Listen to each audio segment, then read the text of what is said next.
Shalom, family. It's good to see you all. How you doing, KD? Shalom, Lisa. How you doing? All right, we got a lot to talk about. Hi, LVZ. You should have the link. I ate a salad. Okay. All right. So, we're going to talk about a variety of different topics. This was a crazy week, you know? And I know you heard about Carolyn Bryan, KD. Oh, ding dong, the old bitch is dead. About time. Mhm. Yeah, that's pretty much what a lot of people said, you know? Now I know people gonna have an issue with the timing and all, but the one thing I'm never gonna question is the Most High's timing. I said it's about damn time. Yeah, a lot of people were saying it was messed up that she got to live a full life and Emmett Till didn't. How you doing, LVZ? Carol Pat. What's up, y'all? Oh man, we got a lot. Have y'all heard about that feud that's going on between Candace Owens and Steve Crowder? Steven Crowder. I I heard. heard, I I've heard been about it. catching bits and pieces of it. Yeah. Okay. I'm gonna Yeah, I play. heard about it. I'm gonna play. I'm not gonna speak. Unfortunately, my throat is a little scratchy this evening. So what I'm gonna do is I'm gonna play the audio to the article so y'all can hear. Steve Crowder is upset with Candace Owens because he's going through a divorce and she's been putting stuff out there about him and his ex-wife, and he's upset about it. And he said Candace, along with other uh, right-wing folks on, YouTube and different social media sites, are trying to extort him. That's what he's saying. Candace is one of other people out here trying to extort him. And he was upset that she even put his personal business out like that. But we know Candace, right? Yeah. Look, shit, it ain't no zaddy that she don't know. Look, I don't know what to say. Let's hear it. Let's hear it. Okay. Yeah, let's do it, y'all. All right, hold on. Let me share.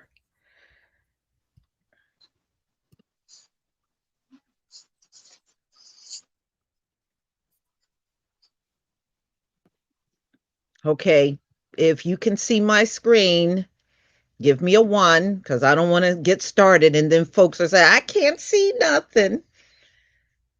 Give me a one if you can see my screen. Because this has been really, it's really exploding online now, you know? All right, here we go. Steven Crowder's extortion war with Candace Owens blows up. By Kelly Weil.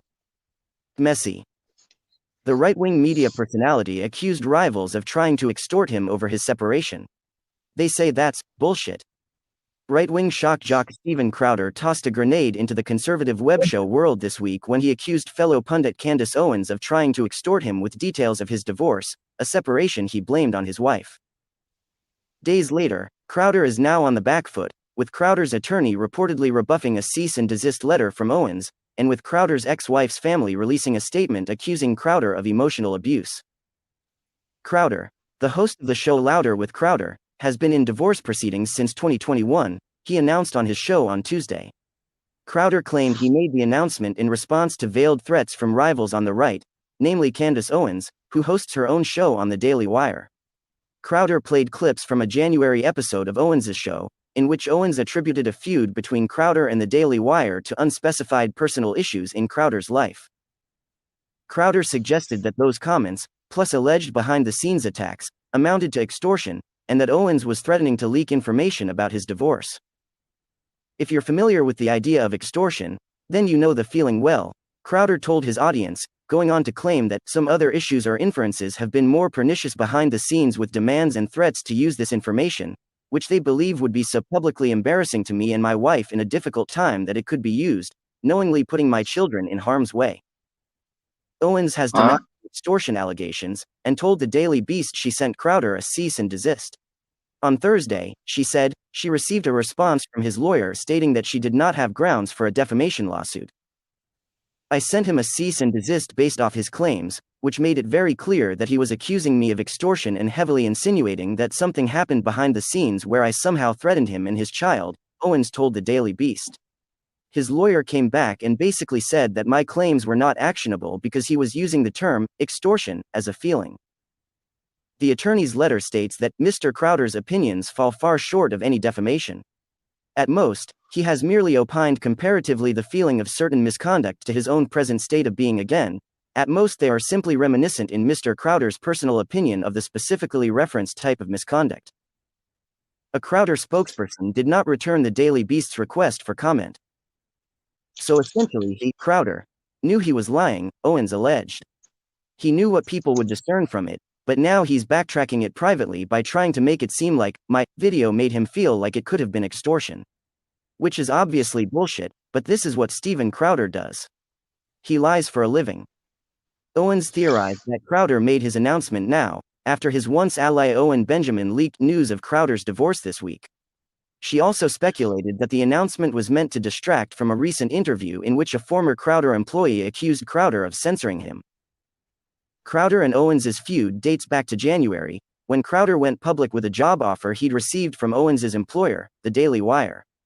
Crowder slammed the $50 million deal as a slave contract that would subject him to big tech censorship, namely because the Daily Wire reserved the right to dock Crowder's pay if his channel, which frequently promotes racist, sexist, and anti-LGBT material, got demonetized or suspended. Crowder released a recorded phone call with the Daily Wire's CEO, leading to a counteroffensive from Daily Wire personalities like Owens. In the clip from Owens' January show, she described Crowder's actions as the possible result of personal distress. Steven has a lot going on, I guess is the best way to say it. He has a lot going on, and that should be clear because people don't do stuff like this if there's not a lot going on in their life, Owens said in the clip. She later added that, I am unsure at this moment if it is my place to say more than that. Maybe if I feel, in further defense, something should be said, or maybe if I feel that the public has a right to understand certain circumstances. On Thursday, Crowder's ex-wife Hillary's family released a statement and video footage to writer Yashar Ali, accusing Crowder of emotional abuse. The truth is that Hillary spent years hiding Steven's mentally and emotionally abusive behavior from her friends and family while she attempted to save their marriage. She was the one who Stop was right there, Lisa. relationship Stop right there, Lisa. marriage intact for their unborn children, the statement read. The family went on to accuse Crowder of choosing not to be. Okay. I was about to say, because I saw that video.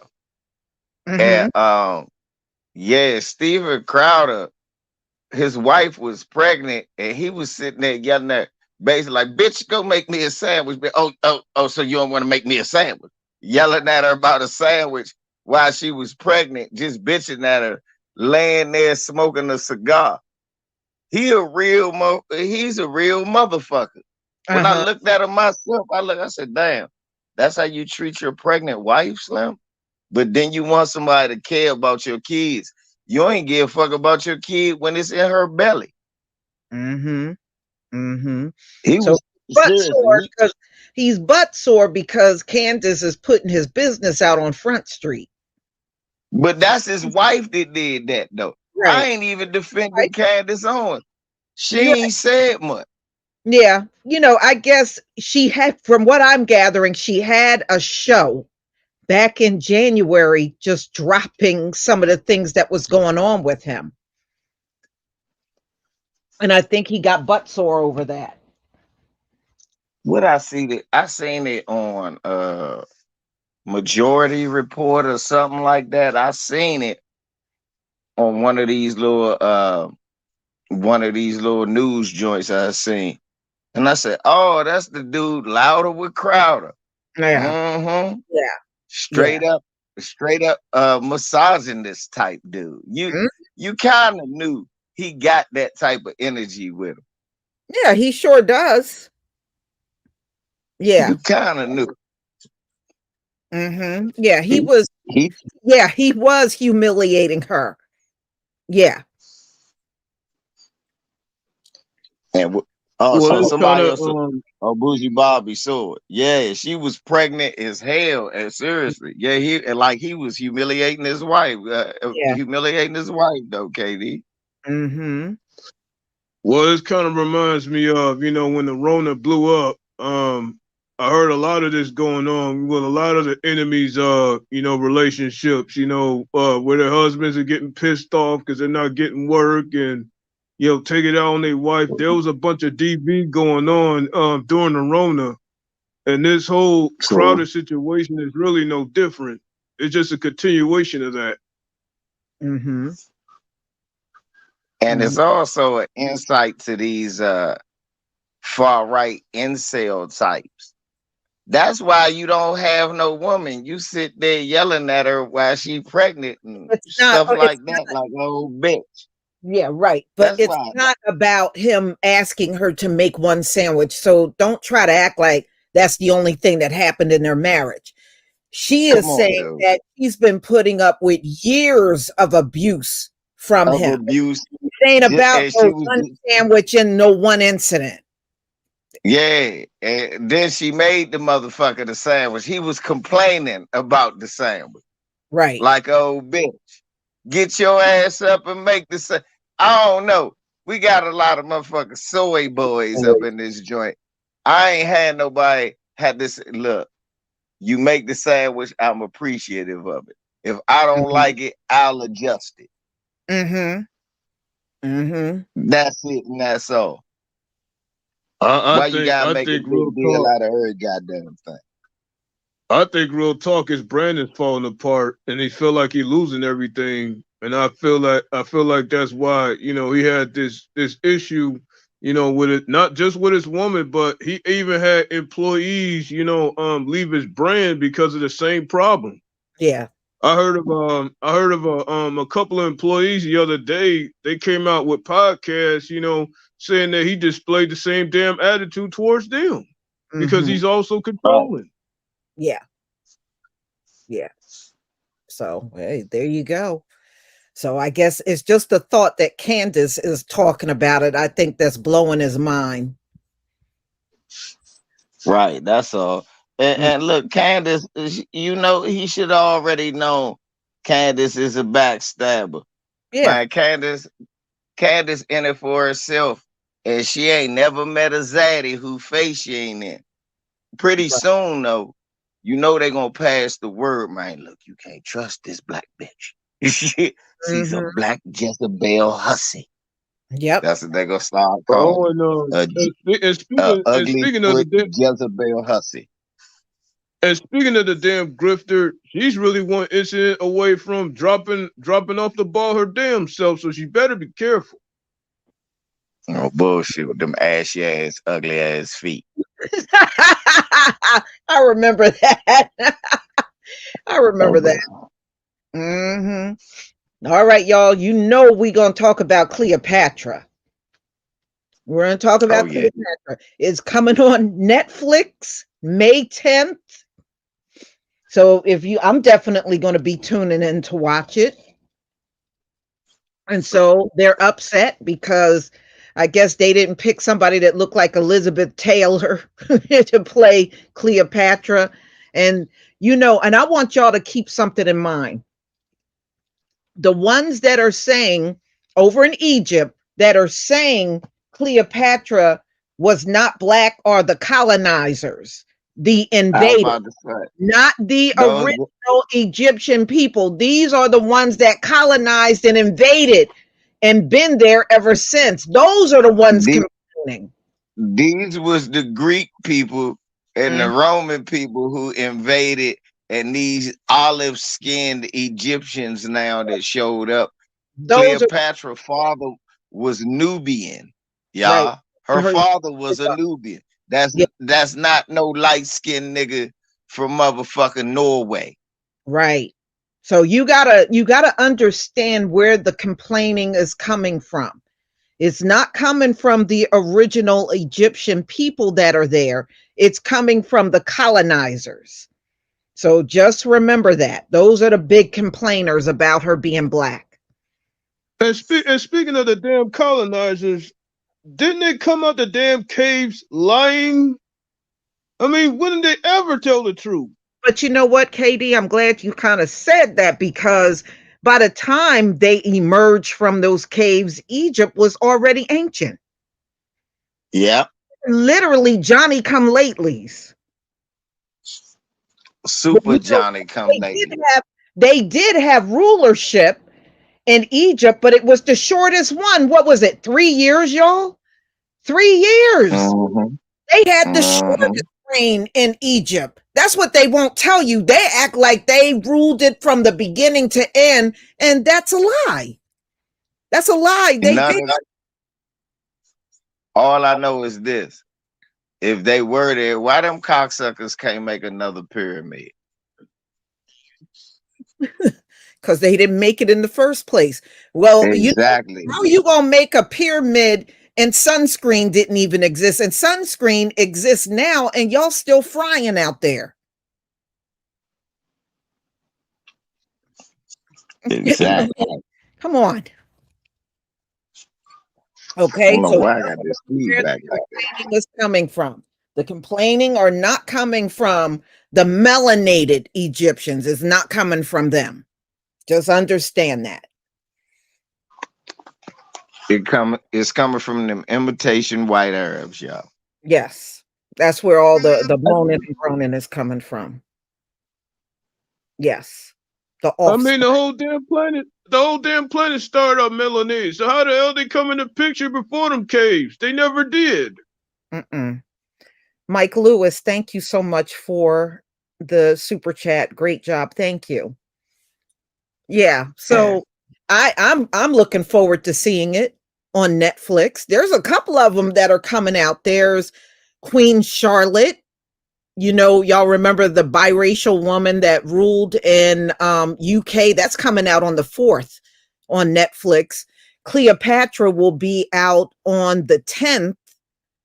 And I don't know if any of you got HBO, but Donna Summers, her documentary is coming out, I believe, on the 20th of the month, but it's going to be on HBO.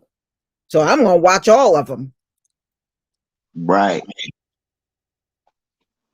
Yeah. So, yeah, outside influence, y'all. Just remember that. Outside influence. And then, of course, you know, I had people come in my comment section. She was Greek, this, and this. Okay, so you saw her, huh? you saw her. You know, she was not Greek. There is a problem when the colonizers are the ones telling you what she is, and they are not even the original people of the land. So I don't want to hear from colonizers. That's all I'm saying. She was Greek with a Nubian father. Mm-hmm. I just would have put a question mark in there. Well, France she had was Greek. A sister, and they said her sister was definitely had African in her from their bone, you know, from the bone structure. They said she was definitely African, and that was her half sister. They shared the same mom, you know. So I don't want to hear from colonizers. That's all I'm saying. If you are a colonizer and you are not a native to the land and you're complaining about Cleopatra, I don't want to hear from you. That's it. Because I had a few come in my comment section. I don't want to hear from colonizers. All right. Moving on. Now this one is kind of humorous. Mm-hmm. If I can get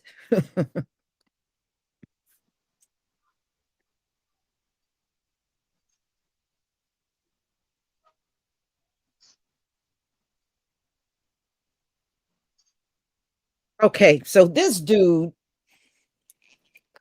he donated his sperm. They're saying there's over 500 children from his sperm. He kept donating and donating and donating. Well, some of these women know each other, and they're afraid these kids are going to, because they live around each other. It's not like they live far away or anything like that. And they're saying that they're afraid some of these kids are going to grow up, meet, get married, or start dating, and they're actually brothers and sisters. So the court ordered him not to donate no more sperm. If he donates sperm again, he's got to pay a $110,000 fine over 500 children. I said, boy, there's no man in the hood that got that many kids. Look at this pack of wood. Look at this pack of wood. Yeah. 500? Mm-hmm. Instead, he just That's kept back and donating, and then he would go back and donate, and then he'd go back. And I said, damn, how many cups did you do this in? So, yeah. It said they have tracked that he has had over 500 children. These women live all around each other. They're saying they're just petrified these kids are going to grow up, date, and have a bunch of inbred kids because they won't know their brothers and sisters. They are. Oh, they was gonna do that anyway. Stop faking. They need to stop the bullshit. They was gonna do that anyway. But you know what I'm saying? That look, the good thing, the weird thing is when the school shooting happens, you know, it'll all be family there and at the funeral. So that's all we know. Oh no. Yeah. Can you imagine the whole school said that was my sister? That was my brother. Yeah, that's what I said. Everybody will be close, you know. That way, you know, all families will be upset at that school shoot. And then it'll be the brother that did it. Well, who the hell knows? It could have been possible in all these other shootings. We just didn't hear about it. Mm-hmm. Mm-hmm. Well, we know, yes, we did, KD. It normally start with the granddad, the father, and then it trickled down to the school. Yeah. No, he don't have to get a vasectomy, but they won't take any more donations from him. Look at all these fatherless children running around. He should just take accountability and pull himself up by his bootstrap. All them kids, he better pray they don't ask for child support. They'd do that if he was black. Mm-hmm. How you doing, Santee? I'm doing great. I thought you didn't send me a link, and then I looked up and you already had. I'm so sorry. That's okay. Yeah, I feel so bad. I'm sitting there like, damn, I can't even go ahead and politic with my buddies. And I look back, I said, she did send you a link. I'm like, oh, she ain't forget about me. How y'all doing? That's the question. All right. Hey, what's up with the bottom line, Santee? I'm happy to be alive, man. I feel blessed, man. I feel good every day. I feel blessed. I feel humbled. Mm-hmm. That's right. Oh, well, you just missed a few things. We just got finished talking about Cleopatra and how they're in an uproar talking about she's not black, and they're upset that a black actress is going to be playing Cleopatra on Netflix. Well, I mean, that kind of throws the hat in when you have the imitation of Egyptians being played by every white person that they can get their hands on. All right, we understand that Caucasian people were nowhere near the pyramids. You weren't around the pyramids. You get no credit for the pyramids. All right, all this type of skin cancer and stuff like that. There's no way genetically that you could have built anything out here like the pyramids. And now you see the levees swinging. Y'all remember we had the same problems when Idris Elba was a nominee to be the new 007 character. They was really in a panties about that, about a black person. That ain't even a character, though. Right. Exactly. Just the thought of them being a fake. Yeah. Yeah, and they did that with Little Mermaid, too. Yeah, and all this stuff here, even down to the damn Rocky Balboa statue. Like, this is disgusting. They got like Ryan Paul in that other one. Like, they have to keep like generating fake cartoon characters to feel some type of way about themselves, because the actual status of man versus man here, as we should say in that dialogue, never looks well in their favor. That's why they had to boost Tyson Fury and the Lomachenko's up as fast as they could. because they Yeah. understood that this is going to last for 5 minutes. They're going to get some of that Gary Cooney like treatment. Right. You'll be here for 5 minutes. And then after that, here, when you get dusted, we have to go back to reality. So the way they sustain that, it is to put your Rocky Balboa statues everywhere and your Ryan Pauls with fake boxing matches. This is disgusting here today. But Yeah. as far as that there, I feel like chicken's coming home to roost. Uh-huh. Mike Mhm. C, thank you for the super sticker. Mike Lewis, thank you for the super chat. Never knew someone could jack that many times. It should be numb by I know, right? I'm wondering how No, many trips he made to the sperm donation place. How many that times did motherfucker. I hate to be introduced to this motherfucker, get a job interview. Hey, how you doing? Nah, motherfucker, I don't want to shake your hand. I know where the fuck it's been. Just sit your ass down. Nah, look, every penny feel like burn that motherfucker. No, nobody touch it.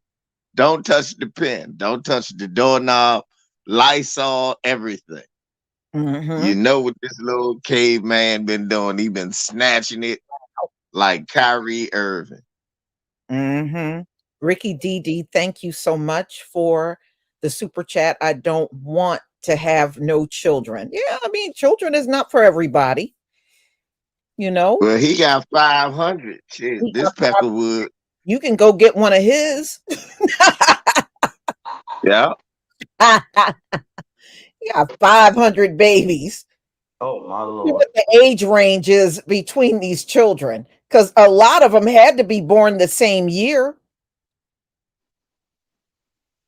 you know. Mm-mm. A lot of them had to be born the same year. 500, Lisa. Do you know that's like 5, 10 college football team? Mhm. It could be a whole.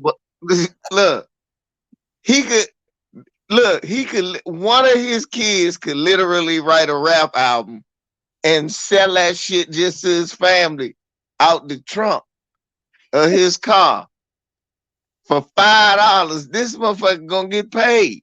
Yeah, yeah. He gonna get paid. Just Mm. sell it to the family. If he start a YouTube channel, he could go live in like 20 minutes. All he gotta do is just everybody he related to. Yeah, which is Talk probably about I got a big family. That's Mhm. some bullshit right there. And then they talk about us. Hey, these niggers that run around having 12, 5, and 6 babies off of welfare. This motherfucker had 500 off of welfare. Yeah, right. How Mm. many more running around doing that? I don't know, but he just looking at his clothes, he don't seem like the most extravagant man at all. No, just looking at Adam Lanza, it lets me know that he might be the result of one of them. Just looking at some of these, look at the Joker guy, the guy that shot up. You know, tell me he don't look like a test tube baby. It's a nah, y'all laughing. Look, I'm serious. I walk around and look. They're like, hey, they be talking stuff about black people. They're like, hey, he's probably a crack baby. Yeah, but more than likely, little Billy that went crazy in the school, he's the test tube baby. Cause you Mhm. know their sperm don't work. So it's just one guy. It's like one meth head surfer. He's just yanking it into a motherfucking tube. And there you go.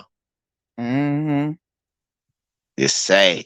It's a sad state of affairs, y'all. Yeah, yeah. I know y'all heard about this one. Did y'all hear about this one? In Texas, this man, I guess he goes out in the back and he starts shooting. You know how they'll go out there and shoot a bottle, shoot a can. Yeah. Well, the neighbor had a baby and they were putting the baby down for a nap and just asked him to pretty much keep it down because, they're trying to let their baby take a nap, and he got upset, went next door, and blew all 5 of them in the house away. God damn. And he's been on the run. So there's a manhunt. This actually came out just before we came on, this update. So 200 officers are looking for him. They said at this point he may not even be in Texas no more. He could be anywhere. Literally be anywhere. Oh, they know where he is. What's his name? What's his name, Lisa? He's a Latino guy. Exactly. Something Rodriguez, something Lopez, Pull it up.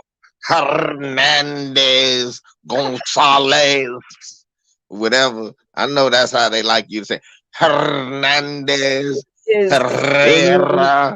It's Francisco Oropesa, 38 years old. So this Miguel went on a date. So this Miguel got pissed off, killed his neighbors because they told him to calm it down. Yes, and more than likely, his fucker was a illegal immigrant. Yeah, well, he killed 4 adults and 1 8-year-old boy in the house. That's who he killed. Good night. Yeah. And they don't want to give us reparations. They don't even like when we have guns, but it's okay for this. But it was okay for this fucking Miguel to have a gun, though. Fuck out of here. His the place that this happened in is called Cleveland, Texas. That's where it's in Cleveland, Texas. Yeah, you're right. That's the sundown. It's undocumented. That's another reason why he ran. Yeah, I bet you it's a sundown town. Cleveland, Texas. It's probably a sundown town. Cleveland, Texas is where it happened. And they said there was a manhunt going on. There $80,000 for anybody that got information.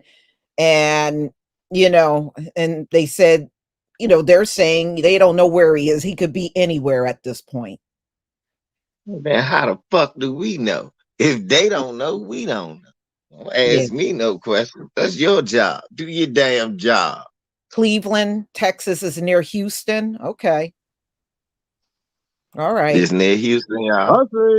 I say let the other Miguel snitch on him. I'm not doing shit. Yeah. Gary Johnson says it's near Houston. Okay. Wow. Yeah, well, it made big news when it happened, because it's such a, so many people were killed. But we shall see if they're able to locate him. They need to call ICE. Yeah, there's a couple of Marias up in there. Marias that'll rat on them and shit. I say let their own people do it. All right. Go. Let's see. Because I know many of you know Larry Elder. Larry Elder is running for president. For what? Well, he claimed that man gonna get. Well, the homeless people already ran him the hell up on out of Skid Row when he went down there for his photo op. Remember, they were throwing eggs at him, running him out of there. That was funny. that was funny. And Larry said when he runs, he also want to fix. Listen, y'all, he wants to fix the Black community. Now, would you trust Larry Elder to fix our community? He don't even think you should have reparations. What's that? By what? Making all the kids coons? I guess so. I'm going to buy all your children tap shoes, and I'm going to teach them how to buck dance at an early age. That way, they can grow up and work for a master and be very happy. And if your kids have no legs, we'll get them prosthetic legs with tap shoes. We'll make sure they can tap dance no matter what. But wait a damn minute. How you gonna claim to fix a community that he distances himself from and never been a part of? Well, yeah, that's what a lot of people are saying. How, he's so opposed to the Black community What does he? How does he define fixing it? You know, by bringing in more police, you know, and stuff Th- like that. Is that what he's That's talking? exactly how he defines fixing it. Is, I'm going to bring in the police. that's it. How he gonna fix? I'm, Mm-mm. I don't know what is going on. This motherfucker gonna get 12 votes. Yeah, that's what I said on my video. I say he ain't gonna win. Ain't no way. That many people like Larry Elder. Okay, there's no way. Mm-mm-mm. The coon. Look at this coon. It's really sad. Look, you got Tim Scott that's running for the GOP. You got Nikki Haley, Ron DeSantis, Larry Elder, and Donald Trump. But you know who gonna win that? Mm-mm-mm. Not No, that, not that I give a damn, not that I give a damn about any of them, but I think they're gonna pick the Satan to be the nominee. no, they're not going to pick him, KD. He just recently, like a week ago, went to Washington, D.C. to get some endorsements.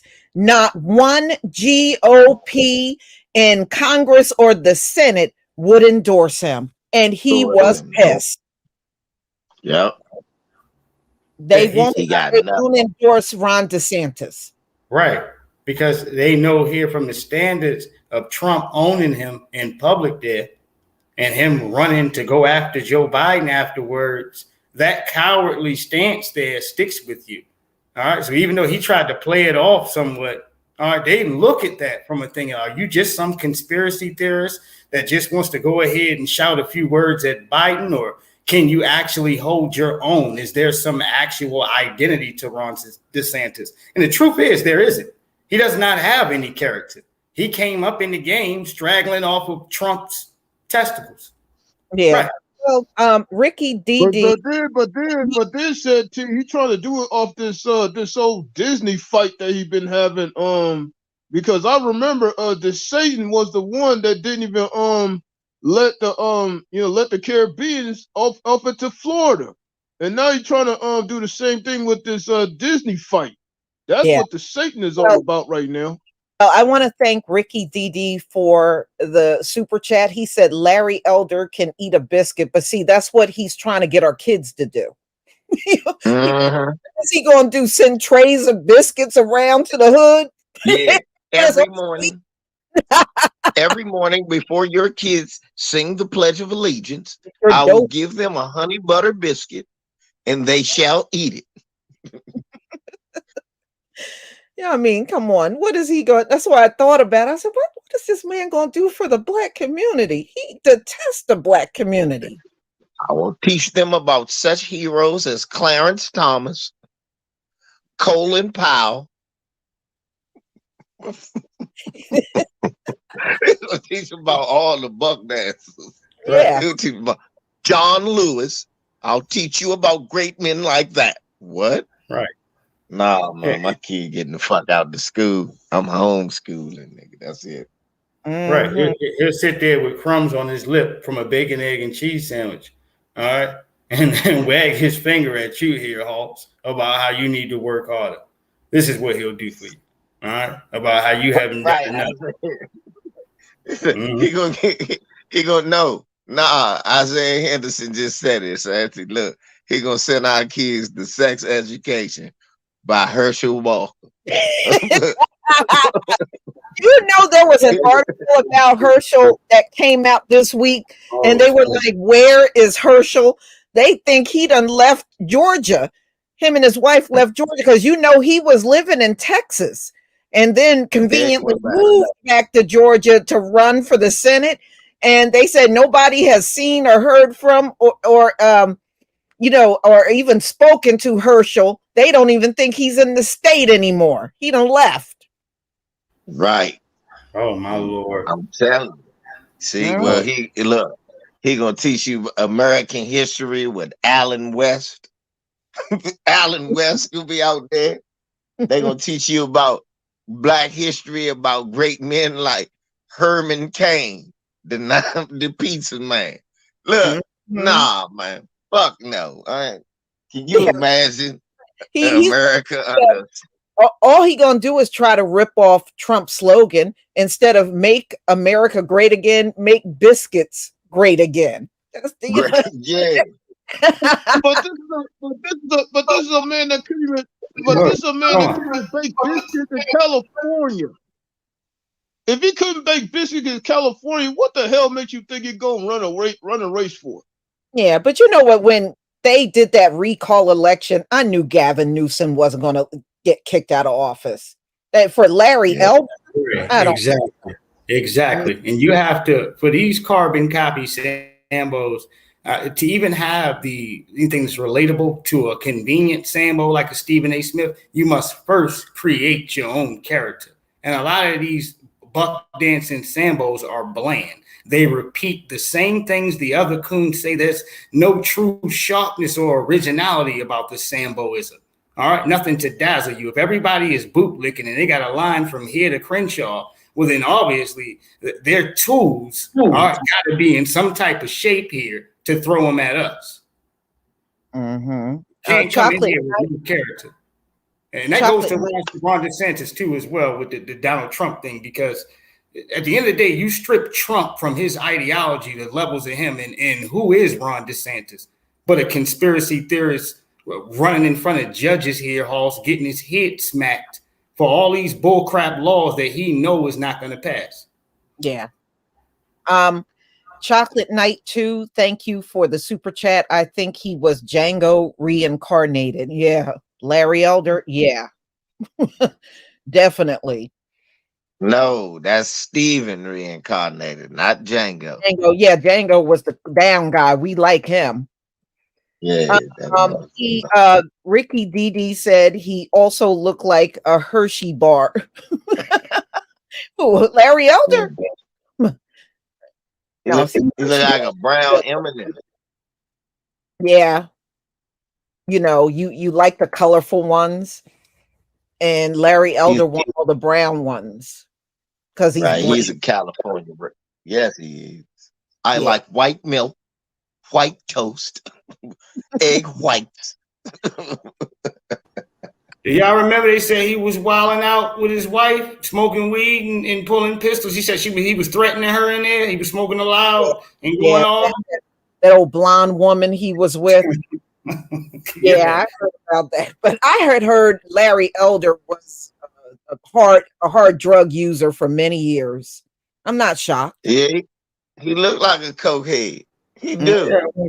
When you got to sacrifice your butt cheeks every day, man, and you got to walk in and be a rug for old white men, I mean, your whole existence here, look, something has to drift the pain off of these Sambos. All right? I mean, that's literally sacrificing your dignity every day you wake up here, Halls. It ain't no surprise to me. Are you saying that every time he dances a jig, he snorts a line? Oh, there is no black. What about black on black crime? Mm-hmm. Mm-hmm. George Floyd died of fentanyl. I just can't be at home. I can't live with myself. I'm just a Sambo. Crying and shit. Oh, it is. It's internalized, man. It is. You absolutely look, this nigga in there crying, eating unsalted collard greens and shit, and flavorless baked chicken. That nigga trying to get in touch with his blackness. The cornbread won't come out right, y'all. Just he can't. That's why he got mad at his white. He got no McCormick, no dash seasoning, no nothing. Exactly. That's why his white wife don't forget the Stevens watermelon. Don't forget that. She was probably boiling his chicken and putting it on the plate unseasoned. Unseasoned. You're not even gonna bake it. And don't forget the Steelers watermelon he be chopping on too. Mm-hmm. Yeah. That's the only thing for dessert. What do you like? Yeah, she said he was physically abusive to her too. Chocolate Night 2, I can't stand those lemonade and Hershey bar types. Yeah. Thank you for the super chat. Yeah, because that was around the time, Lisa, that they wouldn't do anything. You know, them racist Republicans wouldn't do nothing to him. You know, usually they don't mind throwing a black man on a barbecue, especially if it's something involving abuse to a white woman. Shit, they thought they might get something politically. They told that white woman, sure. They told huh? Well, Let me see. I can pull a picture up of what she looked like, if just in case you never seen her. I'm trying to tell you, that's one of the, you know, they give them. I believe this. Me and my dad say this all the time. I believe that Sambos are giving white women for being good Negroes. No bull. Like Ezekiel Elliott that used to play for the Dallas Cowboys. He had a problem, but they saw that he was a good boy. And they saw he always had trouble with his girlfriends. He go out and he get drunk and stuff. So all of a sudden they just found him a Becky, married him up, and he ain't had no more trouble. I said, man, let me tell you, I believe that they give these dudes white women. Yeah. Don't they say Michael Irvin? That sounds correct, man. When you're in a plantation there or whatever that shit is, full of plantation bucks like the NFL halls, it sounds right for you to have certain workers around to keep people's temperament in order to what the status quo is. So, look, I have nothing against that statement. I second that. I believe that goes down as well, too, because these young ladies are rotated. Even when they do get divorces, they just go ahead to the next dude and then they go marry. It's just a group of them here, Halls. For some of them, let me say here, at least year to date. All right, where they just get passed on to the next superstar. Why are you put in place like this? You know? Hello? Yeah, nah. Mm-hmm. I'm trying to tell you, I seriously believe that because I saw Michael Irvin just was talking. They gave this a Becky they gave to him. Mm-hmm. Hey, how you doing? What's his name? Hey, how you doing, Larry?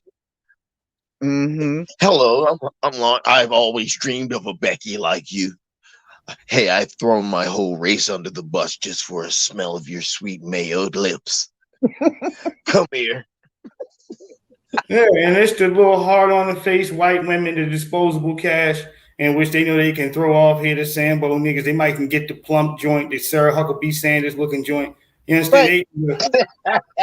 She's exactly what LVZ. Wait, she's exactly what LVZ said. White hair, white skin. Look, man, he said I got a deal of a lifetime for you. I'm gonna back up a bricks truck. Hey, that's what. Look, let me tell you what Michael Irvin said. Look what Michael Irvin said. He said one day, he was going to a game, coming from a game, and somebody was trying to talk to him. He was like, look, man, I got about 7 blondes waiting for me. I got to talk. I'll talk to you later. Jesus. I said, remember, when he got caught, it was with a bunch of old blonde women. And that's why Jerry was in a hotel lobby. Them damn people didn't even want to give him the video footage. He ain't do a damn thing. No, Santi. I'm not talking about that. I'm talking about when he was a youngin' and he was saying he played for the Cowboys. He was about to roll out, and one of his Miami Hurricane partners wanted to holler at him. He was like, look, we got to talk quick because I got like 7 blondes in the limousine waiting for me. I said, yeah, nigga. And that's why you got in trouble with that cocaine when you got caught with 3 of them blondes in a hotel room when you played as a football player. And Jerry Jones paid for him to get off because they give them white women. Mm-hmm. And that type of white woman that Lisa got on the screen is what they give them. Yeah. For being a good boy. They give them a butter biscuit and a Becky that's going to empty their bank account when they die because they're going to keep feeding them that unseasoned ass food. And his nigga ass going to die with no taste in his mouth like he should. Like a motherfucker big lip coon. That's how a big lip watermelon chewing Sambo. But they give them these tangibles here, Halls, to make sure that the dominant society is here. I ain't gonna call them tangibles, but the money that they get all right, to rake it back. This white woman is here for when you die and collapse. All right, none of these economic resources that you have left over, your home, your car, the vacation homes, all these other spots here, that goes back to white society. It's ours. All right, I don't want niggas to And get. then she gonna marry, and then she gonna marry a racist white man, Santi, after he dies, and then spend all of Larry's money on was racist policies. That's what Tiger Woods' wife did. I'm like, hold up. I How would it understand be why different from messing with Larry Elder if she got a racist white man? How much different would it be? Now I'm A lot, starting to understand. Go Now I'm ahead, starting to go ahead. understand why this fool is against reparations. He's practicing reparations in reverse with his dumb ass. Right. Because see this what I'm saying, Santi. Let this big Sambo. This is actually slavery. Let this big Sambo earn all the money we can and do all the damage he's able to do. Because Larry Elder is virtually ineffective. He's going to run a presidential campaign and hope that some people funnel some money in. He probably get like $20 worth of campaign money. Ain't nobody going to really be behind him. And he going to fizzle out financially over it. He ain't going to put no money up to it. It's just to get publicity. Whatever money he get, he probably gonna put it all in drugs. Right. So what's gonna happen, Santi, in the end, this man gonna build this brand off being a Sambo. He made his money, and when he dies, she gonna take it and marry a white supremacist and give the money back to them, like you said. But when she married this white supremacist is gonna take all the money that this dumb black man earned and then use it against us when all his black ass was doing was just using the money to buy white women and cocaine. Rinse and repeat. AKA practicing reparations in reverse with his dumb ass. She done left Larry. She said Larry was abusive and he did too many drugs. That's why she left. Yeah. So, but we know another one is probably there already. You know, if he runs for president, he may reveal her. But we know another one. Right. He got another one in the background. She said he used to he would pull a hammer out on it when he would hit the loud. He would smoke some weed, get so paranoid, he'd start pulling the joint out on it. Right. Mm-hmm. That's what I heard. Nah, you know what that is? That's the ancestors. The weed be letting you know when you hit that good shit, the ancestors talk to you. He's like, oh no, you trying to get me? You're gonna turn me into the slave catcher. He pulled out the gun, started freaking out. He started thinking he was a slave trying to run away. What am I doing with the master's daughter? He was getting out of the sunken place. Yeah. That's what was happening. Hey, but you already behind enemy lines. You already behind enemy lines. You got pajamas on and everything. Right. You saw the movie. You saw the movie, fool. Look, what happened? When that flash happened, he broke from out of the sunken place and said, wake up. No, run. When he hit that good weed, he broke out of the sunken place. Oh my God, I shouldn't be with the master's daughter. I'm lunching. I shouldn't do this. He cut on some Ice Cube. Next thing you know, he went down to one of them barbecues up on Crenshaw. Look, Larry Elder smoked some PCP one time, Santi. They said he went through on a Crip flag and just drove around the whole. It was out with the Roller 60s. He went down the marathon and bought him a Nipsey t-shirt. He woke up when he sobered up. He looked, oh my God, I can't believe what I've done. This is very unfortunate, man. I'm trying to say. Well, Chris Shakur Yafi, thank you so much for the super chat. Shalom, Lisa. Shalom to you too. Yeah, so like I said, he probably already got one on the side. Oh yeah, I'll bring her out when I'm running for president. Oh, I definitely believe that. Yeah, I believe that. Said, how the hell a crackhead gonna help fix the community? Hold up. First of all, Yeah, he is a crackhead. Marion Barry just smoked crack. He wasn't a crackhead. He did fix the community. Exactly. Right. And you got to get the difference right, man. No, because he Yeah. took care of this. He He paid smoked bills. crack. He wasn't a crackhead. Larry Elder is a crackhead.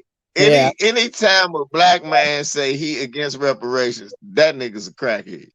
And the dumbass practice reparations in reverse. Right. Mm-hmm. All There go right. my sis. All right. So we got Miles Cosgrove that just got hired as a deputy They there. don't get hired, they get transferred.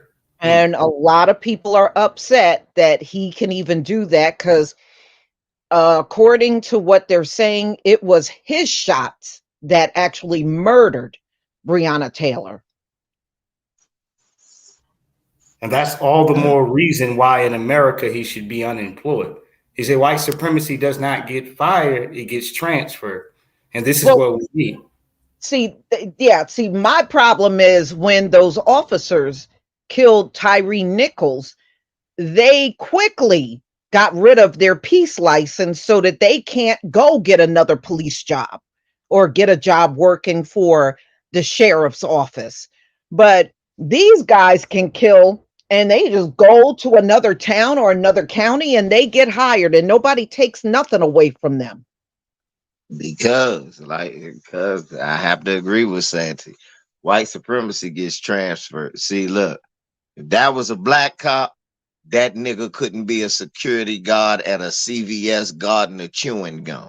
Mm-hmm. That nigga could never get it. Matter of fact, if that was a black cop, after he get out of jail, that nigga couldn't get a fake badge out of bubblegum machine. They'll lock him up for impersonating the cop.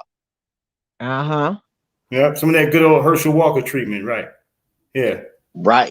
No, he couldn't do the Herschel Walker. He pull out that Herschel back. Come here, nigga. You're going back. What did we tell you? You can't shoot. A black man better not kill a damn white cat walking across the street. Your ass gonna get some time. Yeah, they're gonna at least send you away for a decade for killing a cat. All right, for a dog, they'll send you away for cat. Yeah, white cat. Yeah, white dog. Death penalty. Haven't seen or heard from Herschel since the loss. I haven't even heard. Then again, I haven't been looking. His son Christian, he used to always be all over Twitter. I haven't seen him either. Yeah, because it ain't relevant no more. That 15 minutes of fame is up. Herschel, I know where Herschel is though. He's driving around the country trying to find all his old receipts. He looked through his checkbook. He's trying to get all the abortion receipts back. Oh my Lord! But real talk, though, you know you're wrong, man. You did wrong, man. He said how much abortion money. But why do we need to hear him say anything anyway? Anything he says is stupid. Well, he doesn't. That's the big thing. He lying about everything, and they said they knew about them kids in the beginning of the year, and they were asking, his workers, the campaigners, kept saying, "Do you have all these kids?" And he kept saying, "No." And then when it broke in the news, they said they were pissed. They said we could have came up with a strategy or something if you would have just told us. But he kept denying it until he couldn't deny it no more.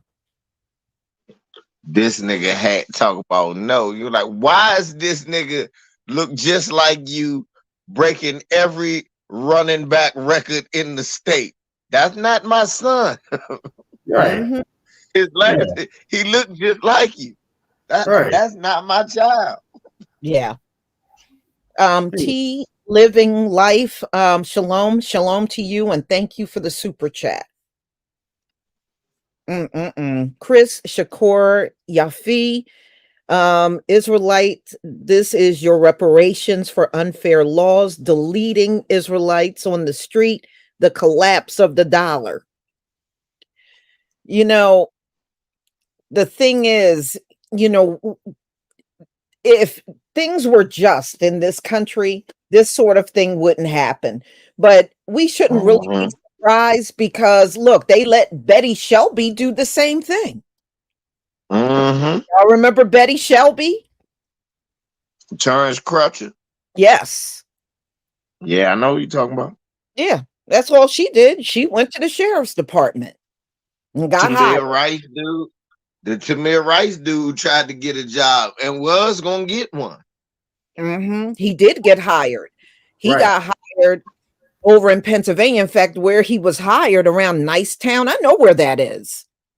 You know, See, Yeah, and if people, for some of these cats, if we didn't raise a whole lot of racket and draw awareness to these situations, they would still have a police jobs. They would still have them because a lot of these cats tried to sneak into some of these little small, quiet towns to go and retain their police job. This is a license to kill, a license for super citizenship. I can carry a gun. I have a justified reason for killing somebody again.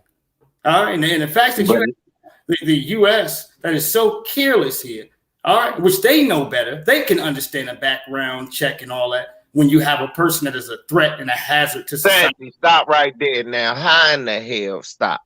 Because let me tell you something. The first thing they know is that you killed somebody. A lot of the times, they knew that this was a motherfucker that killed Tamir Rice. They welcomed that. That's what I want you to realize, that when they do that shit, the reason they can transfer so easy is because all across the country, that is applauded, uniformed and universally by police officers in every city, state, county, and province. right. And it was the people that came down on that police department because they did hire him. Timothy Lowen. Right. They did hire him, but it was so much pressure put on them from the public and from people on social media, they had to sever that whole deal. Yeah, it forced their hand. It was too much attention. It was too much pressure, and it was going to cost them too much publicly. They could not deal with the weight of that. And that's what exposure does here to destroy white supremacy. White supremacy prefers to be inconspicuous and to be hidden. If we force this shit down their throats and put a flashlight on it, all right, you can't deny it. You got to get this guy out of here. And this is what has happened to the other jokers here. So we have been successful in the endeavors of watching these jokers to make sure that they don't get into another position of authority to murder black people again. Yeah. The problem is it's still a whole lot of them already on there who done already earned their stripes and you ain't heard about or waiting to earn their stripes. Facts. No, facts. Absolutely. And as it shows you there on the documentary Race War, what you seen on there is they said it's a badge of honor. They treat you like Chuck Norris. You're one of the bad jokers when you have shot a black person and been able to get away with it in this process here. All right, that's a stripe on you. That's a badge of honor that you're willing to shoot or possibly kill a black person. Yeah, and they make them millionaires. They secretly give them money behind the scenes. They make them millionaires for doing that. Yep. And meanwhile, every presidential administration, every city councilman, every governor, every senator, all of them make a bunch of empty promises and let them Peckerwoods do the same shit. This is why we call them empty suits. That's why we call these politicians empty damn suits, because they come with absolutely nothing for black people. Nothing. Exactly. And they expect you about all the resources they're about to give to somebody else and how that's your problem. All right. They don't come in nobody else's house like that. They're telling them about how much resources they're going to give to black people. They would never speak to these other groups like that, but leave it up to the dominant society being so accustomed. All right. Or rather the civil rights movement and all these other coons that are still here in place, where that's appropriate to speak to look us in the eye and speak to us like that about how you're going to look. I'm going to open up a bricks truck here, Hawks, for everybody that's non-black. But for y'all, I got jobs. Let me keep preaching jobs to you. When I pull up to this Latino community, I'm gonna be talking about business loans and every damn thing else, and you owning your land and everything else. But for you Negroes, I got jobs and symbolic bullshit holidays here, Halls. And a few. No, you forgot something. Okay. I got job. I got prison reform. There you go. I got, yeah, you gotta forget that. I got jobs. I got prison reform. I got this here LGBTQ program, and I gave some money to the HBCU. Like, hold the fuck up. Well, you hit the spot on. You hit the nail on the head. No, there you go. No, there you go. But you have to make sure it does not associate economically with uplifting the freedmen out here, because that's the biggest threat. If it wasn't a threat, they would already give us our money. We would already be paid if they weren't worried about transitioning power. Right? Mm-hmm. That's what it comes down to. This is why they don't want to place the hand in the money in the freedmen's hands, because that means no white mommy and white daddy are no longer the individuals you call when you have a problem. All right, when something goes wrong. All right, when you need an extra hand, this is what they bid themselves on. How can you continue to do this shit throughout all these years unless you continue to sabotage the game? This is why they feel like they can never hand you money. I'll give you anything else but money. All right, what are you niggas going to spend it on? Are you spending it on college? Is it on college? What does it matter here? Shouldn't you get a blank check just like everybody else is delivered? No, you're black. And part of white supremacy's ideology is to make sure that they keep you at the bottom no matter what. Well, they don't also want a repeat of Black Wall Street. They already know what we can do. Mm-hmm. They already know. They know what that bombs were dropped on U.S. soil, right? Isn't that the first time? Factually, the first time bombs were dropped on U.S. soil, it came underneath of well-to-do black folks who didn't need white assistance, who didn't need any white help whatsoever. All right, because you have a quote-unquote beef with some individuals over a white woman messing with the black guy in an elevator. That's the need to burn down and destroy hundreds of thousands of homes and businesses and to loot. That has everything to do with jealousy and white supremacy. And I tell you that the status quo, everything that they push forward today is a all-faith lie. Yeah, and they have no originality. They've been using that white woman scenario for what? Centuries? I mean, yes. Damn, they still using it now. What's this, Lisa? What's up here? Well, y'all know how Ron DeSantis been down there trying to destroy Black history. He wants to get rid of diversity. He wants to make sure there is no school, college, university in Florida that's speaking about Black history. And if you remember, like a week and a half ago, they had that flood. They got hit with 25 inches of rain and it flooded all down in South Florida. Well, just Saturday, they got hit with a tornado. A lot of people are saying this is because of what Ron DeSantis is doing. But yeah, they got hit bad with a pretty bad tornado.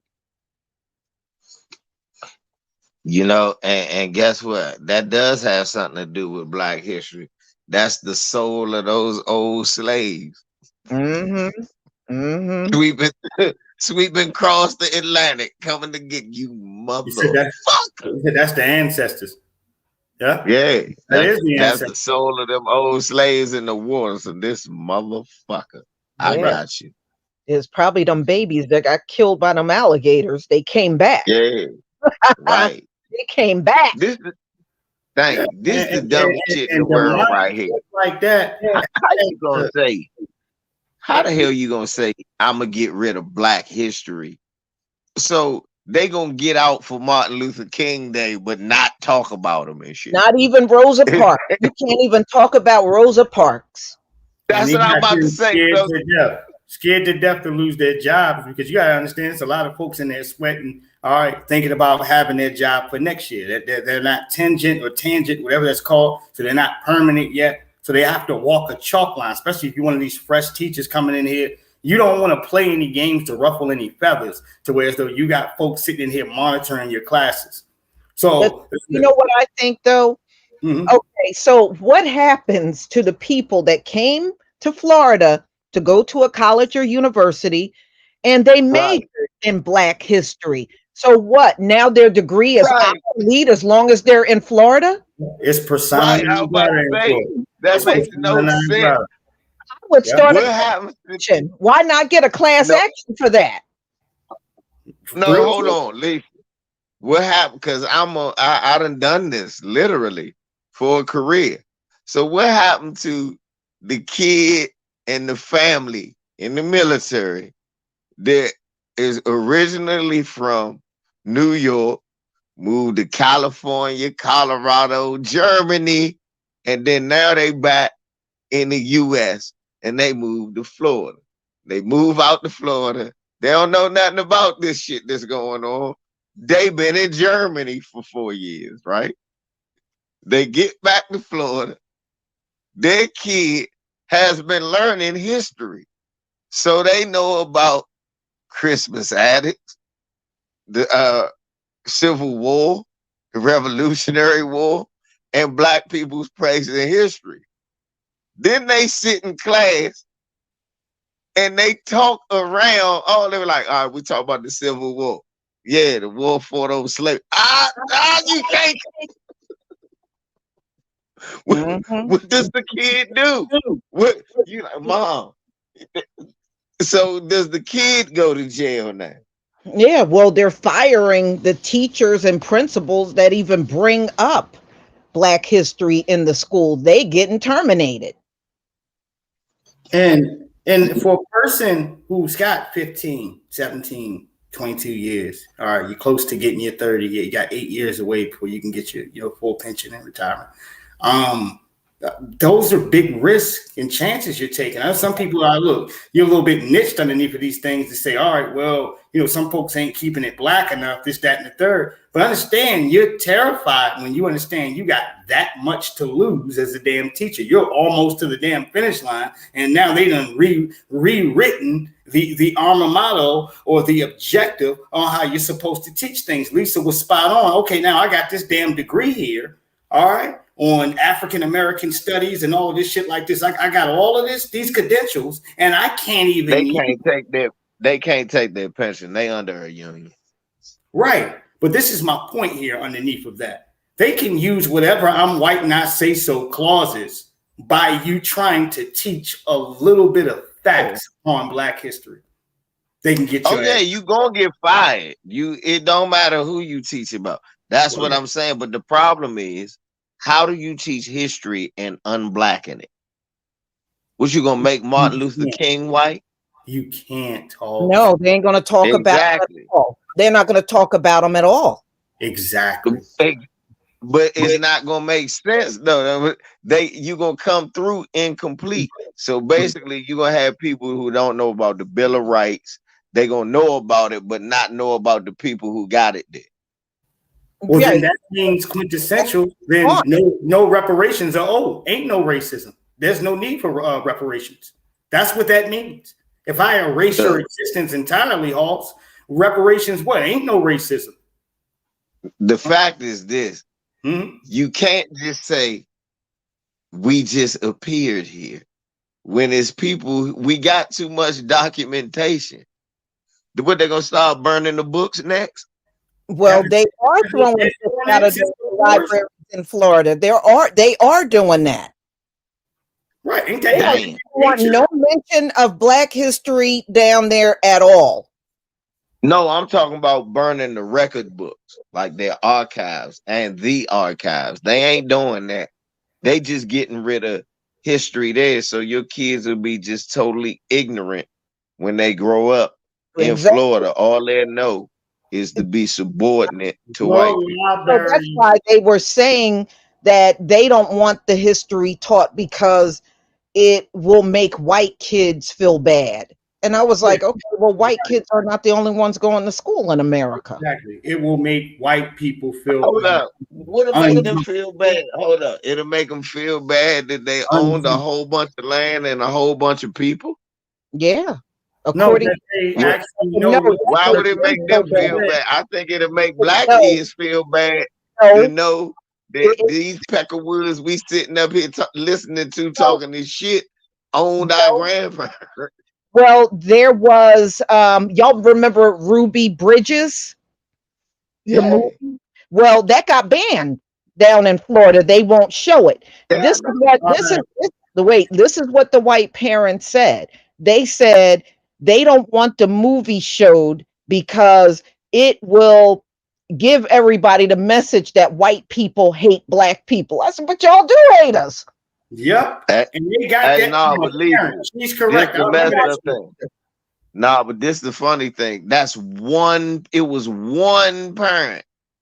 Mm-hmm. Yep. That's how the Correct. law written. Correct. The But law the written movie that if cannot be one parent, right. yep, But that movie cannot be shown in Florida. It's banned. yep, because of one parent, y'all. If And they one parent deputize the got a parents to problem, say, they if can't one show it. parent complains, we are allowed to ban the whole thing To here. ban the whole Right. thing. One Yeah. parent complaint.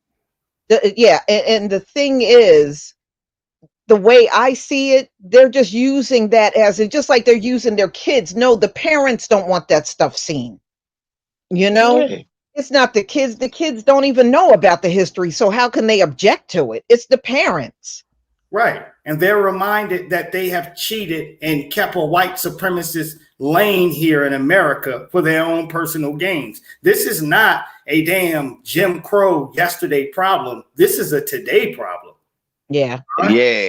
It's such a today problem that the only reason that they don't want to show their kids that because you don't want to go home and find out that Pop Pops was one of the people that was throwing shit at Ruby Bridges. There you go.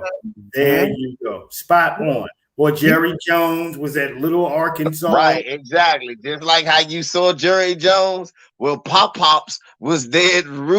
Pop Pops wasn't great granddad, a motherfucking state trooper, and there he was, right there looking at Ruby. There he was. Hmm. They don't want you to know that.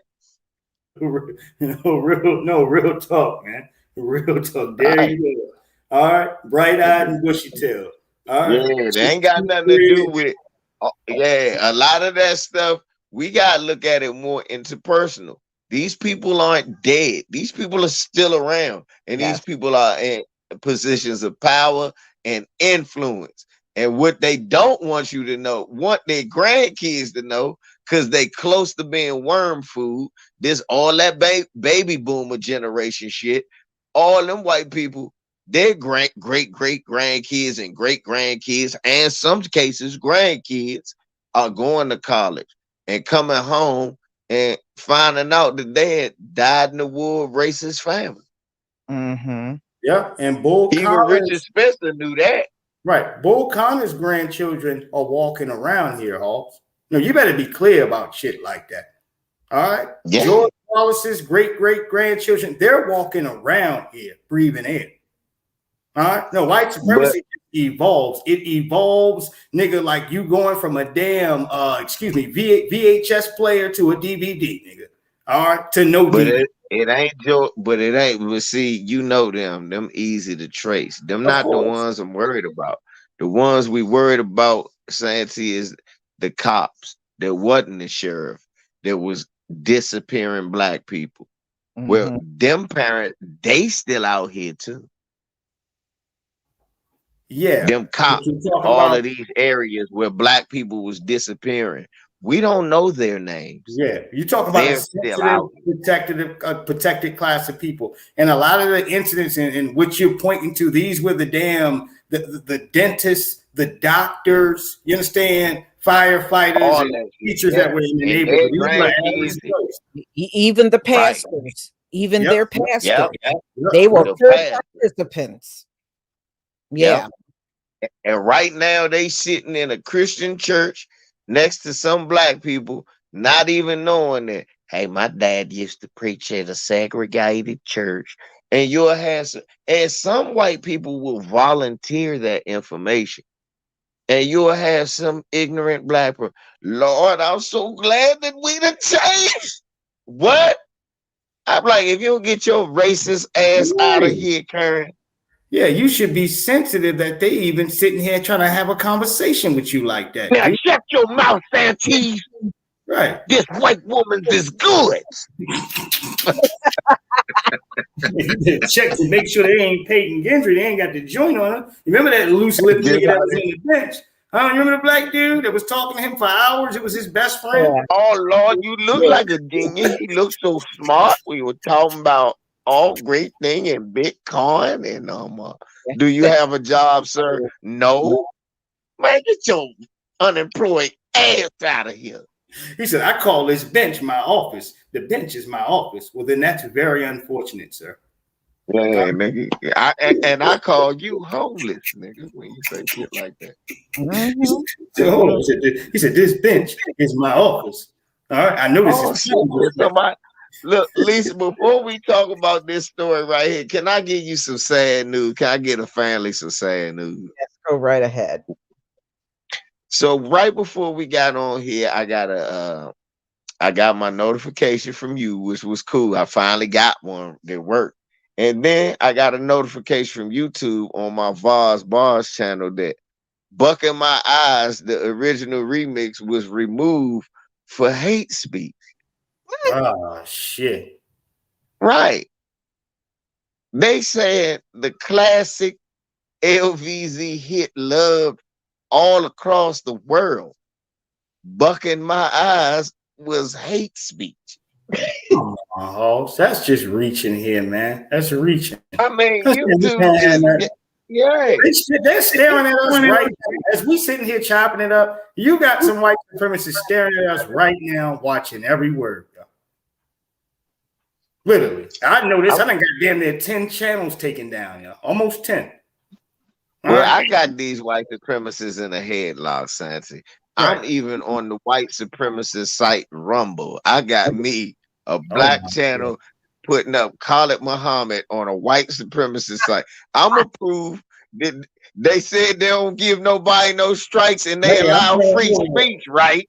Well, let's see how free this speech is, because I'm gonna say some shit. All right, we invading the block. No, we'll go ahead and do collabos over there and smoke this joint. So I'm finna put Buck in My Eyes on my Patreon and my Rumble. Right. We got work to do. Me and you got work to do. Hey y'all, just so y'all know, I don't ever quit. Just want y'all to know. Me neither.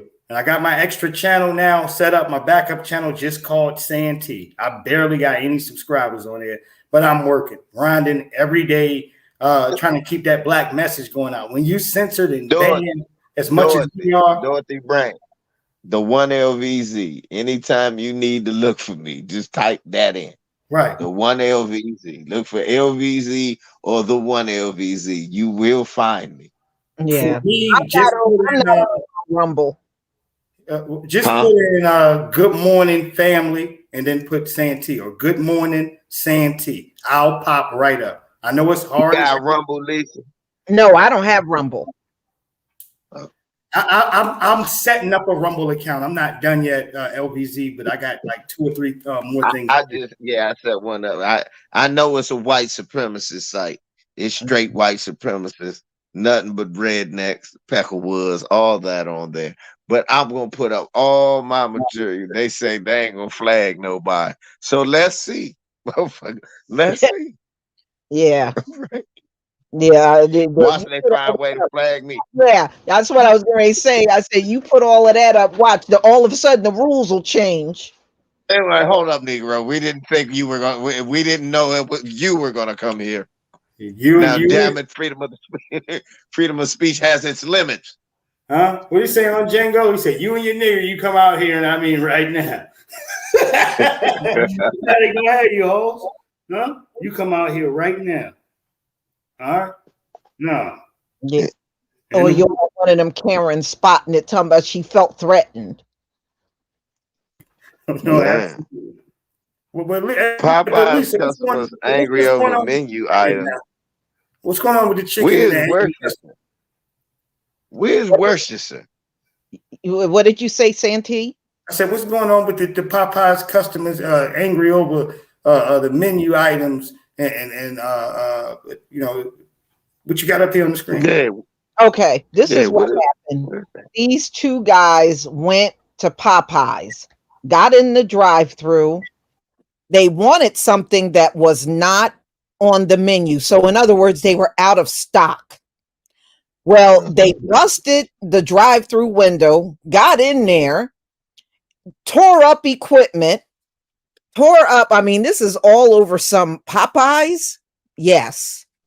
So when they got in there, this happened Saturday. It happened just yesterday, about 4:30.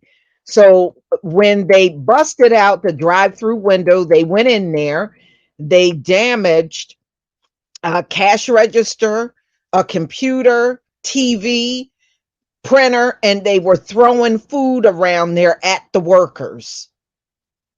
All because what they wanted was not available on the menu. I gotta confess, okay. Oh my God, that is some this is some hood rat garbage right here, Hawks. Mm-hmm. Why no, just go to another Popeye. Why you gotta show your ass? Why didn't you just go somewhere else? See, look, y'all don't understand that banana pudding used to be good, y'all. I just got mad. You know? That's what I did. Look, I did it. It was me. I love that Cajun rice. What they put in that Cajun rice? No, you carry your ass. You carry your ass to another establishment, man. You know what type of shit is that? Black folks got enough problems walking out the house being black. You don't go walk around here inviting yourself problems. And then when the police put your little ashy ass in a half Nelson, you sitting around here looking, oh, it's because I'm black. Nigga, you done destroyed some shit and every goddamn thing else. No, Santi, we don't know. Santi, we don't know. These could be non-FBA. We don't know. Yeah, we don't know. Check it out. You're absolutely right. I got so sick of that chicken sandwich, all them videos over the chickens. Oh, that got on my nerve. Right. Exactly. Right. That's why I made the buck in my eyes song. Yeah, you would think black folks never had a chicken sandwich. Exactly. And when you look back in the day at them old chicken commercials, there's a bunch of white folks sitting in here, little white kids enjoying chicken. It ain't a bunch of Negroes with big lips and watermelon. It's white kids tearing this chicken up.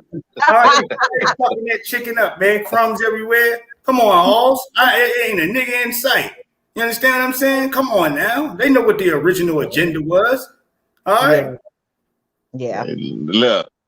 White folks love chicken too. Who the fuck you think we was frying it for? We was frying it for. They don't have all of these chicken establishments for us. They are for them. Right. They don't put all these chains up for us. Come on, man. Right. And that chicken is delicious. Why y'all think Colonel Sanders stole the original recipe from his slaves? Because they was frying the chicken for him. I have my niggas fry y'all some chicken. They use 13 herbs and spices. Yeah, that's what the motherfucking colonel really sounded like. Now, niggas, go on and fry up some chicken. 13 herbs and spices. Yeah, they fry that shit up, and right before his slaves died, he stole the recipe and sold them. Man, ain't that racist bastard? Ain't that like a dirty white supremacist to steal all the money? To take all the money. And niggas eating KFC, and they put that peckerwood on side of a Klan bucket. Right. We even talk about the dirtiness and like the history of the guy that stole from the McDonald's cats, even down to their name. All right, that's horrible. It lets you know how vicious and disgusting white society is when it comes to being thieves. All right, but from Jack Daniels to the circumstances of KFC and the spices here, Halls, it is always a Jack. No, it's KKKFC, Santi. KKKFC. Okay, pardon me. That's what we'll call it from now on. You said 13. Hey, you said 13 herbs and spices. Yeah. 13. That was for the 13 slaves. I got one nigga picking pepper, another nigga picking salt, Got a nigga over there in the parsley. Yeah, that's what he do. 13 herbs and spices. God damn. Redneck son of a bitch. Man. He said he getting right like that, huh? Hoss? That's Yeah, how he got down. man, Don't eat that shit. Don't eat that shit. I never really liked the skin off the KFC chicken. It just seemed too loose and greasy. But look, man, I'm all right, man. I don't want. I'll cook my own. I'm not eating that shit no more. Yeah, your chicken at home tastes way better. Right. Yeah. You didn't season it properly. You know how you want it to taste. You didn't put your onions and peppers or whatever you didn't put it, but you know it tastes exactly how you want it to hit. All right. You ain't got to worry about somebody putting some processed steroid like junk here in your food. Right. Or no slave master. When I was growing up, I loved my mother's fried chicken. There ain't no way I would have passed that up for some KFC. And well, see, I love my grandma and them fried chicken too, but see, back in the day, this when the slave recipe was fresh, and they didn't put all that GMO in.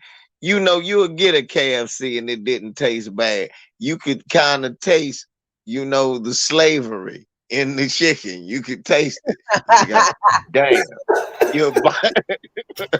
No kind of shit is that, man. You said you could taste slavery in the chicken? Huh? Yeah, you. Hush, boy, listen. You'll bite one of them wings and play hooky from school. Because you will run away. You will taste the slavery. You know what? This chicken make me want to rebel. Yeah. And you see that big redneck white man on the side of the bar, you just kick it. Ugh. Yeah, but you made a good point. You made a good point. It's why black folks are the best cookers in the world. We cook the best here, Hawks. Yeah. We throw down. You heard the expression. Did you put your drawers in and all that? You heard that expression, man. All right, you threw down this, that, and the third. Because when it comes to us, nobody does it better, Hawks. All right, I'm talking about the kitchen. It's smelling, and it's smelling out front too. It's smelling out back as well. God damn it, pots. I remember my grandma's chicken. Her chicken was good too, but she had her own chickens in the backyard. You know, so you got that chicken. You got it fresh, but you know, like they said, when you're in the South. When you fry that chicken, you got to get that good skull on that chicken, right? Yeah, and you fry it up good. That chicken come out crunchy and everything. Mm-hmm. Right, and that's good black cooking right there. No, you sitting there, you tasting them collard greens, and you sitting around here. That's good black cooking right there. All right. No, white folks to get angry, goddamn prepared to kill a Negro if they can't taste this every night. Huh? If they can't, if I can't get a portion of this, because you know what we brewing over there, okay? They had to go be introduced to us to even know what seasoning was. No, you're not even properly seasoning your food. It's bitter, Hoss. No, that shit don't taste right. You keep looking around and no, it don't taste right. You ain't properly seasoning your food. My mother told me. She told me when she was growing up in Georgia. White people didn't even know how to eat the watermelon. They were eating the green skin and everything, and they would laugh at them. They would laugh at them because they didn't even know how to eat it right. Savagery, man. You know what that's called? Savagery. Damn. One fish, two fish. Now it makes you wonder why they needed the Moors here. All right, I told you what the Moors did. They had to civilize individuals. All right, no. Then they always had some goofy excuse. Then they have a goofy excuse why they do shit like that. Fuck is you eating the rind? Oh no, it's more healthier. All the nutrients is in the rind. No, the fuck it ain't. Well, all the flavor is in the red part. After I finish the red part, you can eat the rind, motherfucker. Okay. Ricky DD, thank you so much for the super chat. Oh my God, LVZ, you are a fool. Well, no, he said it was 13 seasonings and spices. That's what he said. Yeah. Yeah. Ain't that what the colonel say? Mm-hmm. And that's how many slaves he had out in that field. 13. Snitching on himself. Motherfucker, redneck bastard. And let me see what's going on with these sisters, Lisa. Right. What's going on here? Okay. Y'all know the U.S. is not going to do any more on Shanquella Robinson's case. So her family is still fighting it. They said they have not given up. They're upset at the response they got from the US and they feel disrespected. So we know her killers are still walking out here free like they didn't do nothing. And they're saying there was not enough evidence. So the video was not enough evidence. And her mother said she went back and reviewed the video and she actually goes limp in the video. But they're saying it's not enough evidence. I don't see how you can have a video of somebody beating someone up, but that's not enough evidence. To beat this girl. That's an assault. Yeah. And I'm telling y'all, an assault, though. You look at this, some of y'all with your homegirls and stuff, be careful who you are around. Do not go out of town with people you got flim-flam relationships with where you can't really balance this. Y'all done bump heads a couple times. You can't even play games like that now when you got circumstances like this because you're not guaranteed justice. And then more than that here, Halls, her case of getting beat to death looked like pure hatred. Mm-hmm. Right, just jealousy. I heard she had her own businesses and stuff like that. Yeah, she was doing real well. Right, and you got, I believe the individual was a biological male. Am I correct? That beat her to death. We still don't really. We don't know. Don't know. We don't know. We keep hearing. We don't know. We see that video. They saying that was a girl. We don't. The internet ain't do what it do. They can now. If it was some goofy shit, they let us know that. If it was Charleston White talking some stupid shit, we know that. Right now, we need to know who these assholes are. Exactly. Because you got biological males around here beating sisters to death and little losers sitting around laughing and applauding this garbage. You need your ass whooped. No, well, her mother says she still sees them. She sees them around, when she's out and about. She sees the people that did this to her daughter. Because they live in that community in residence. And I know it's a tough pill to swallow to see these sucking MCs. It kind of makes you want to get on what Franklin Saint Mother did here, Halls, and get the joint and take care of your own business. I wouldn't advise people to do that. But what I am telling you here is this. All right, purely, what are you supposed to do in the cases when you know that your criminal justice system knows who killed your damn child and they just letting it ride? They beat this woman to death.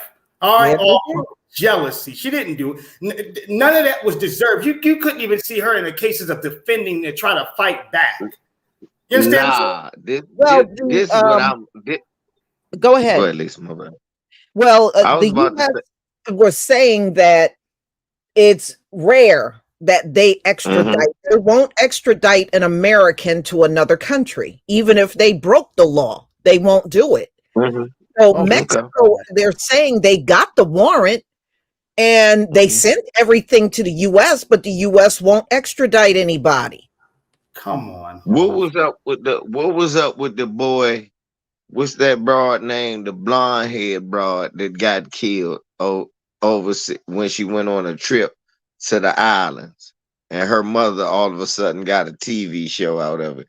Well, they went looking for that boy, even though they ain't have. Well, here it go.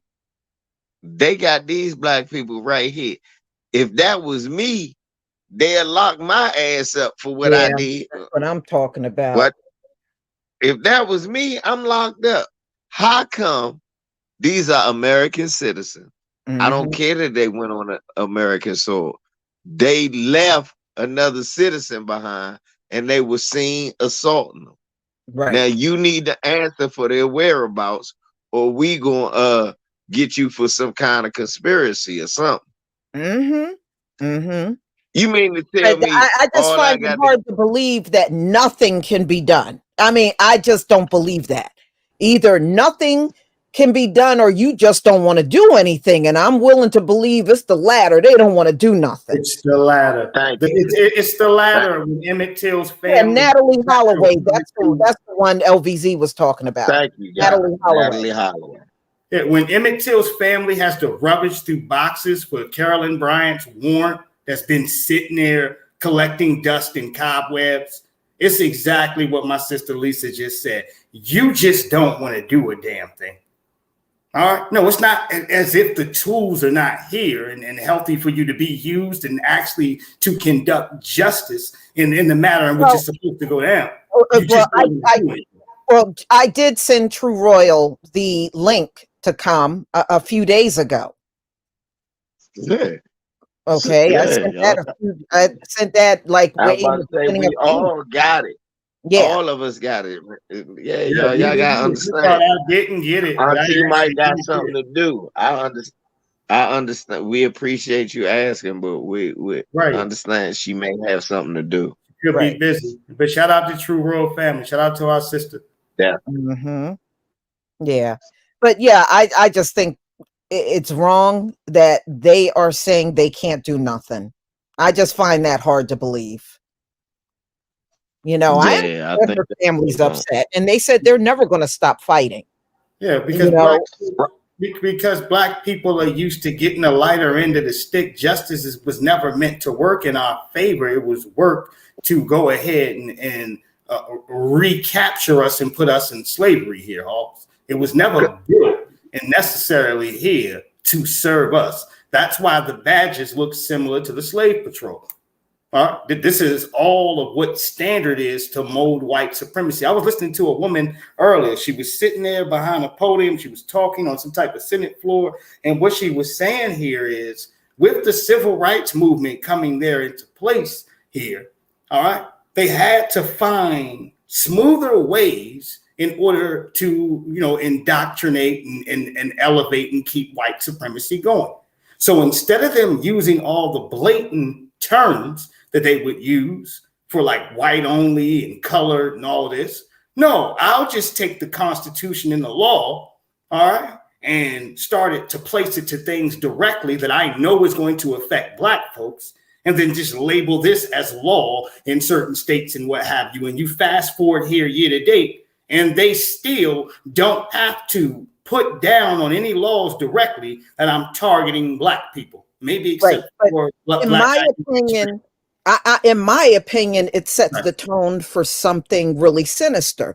So what are you saying? That as Americans, we can fly off to another land, kill one of the people in our group, and just fly back and nothing's going to happen. It's that's to what me, I'm about to say, a bad tone. Lisa, that's what I'm about to say. I'm about to say, well, look here. You know how many niggas bosses is about to go on trips to Mexico with them? You ain't want to give me a raise. Okay. Yeah. Wait till tax time come. Me and my boss going on a raise, and only one of us is coming back. And I'm going to get a promotion. Only one person. And I'm going to get a promotion. I don't know where he went. He went to a Mexican whorehouse, and I never saw him again. So I can pretend like I like you. We're friends. Let's take this trip together. But I really don't like you. But when we get in that hotel room, I'm going to kill your ass and then board the plane and come back, and nothing's going to happen to me. Nothing's going to happen, listen.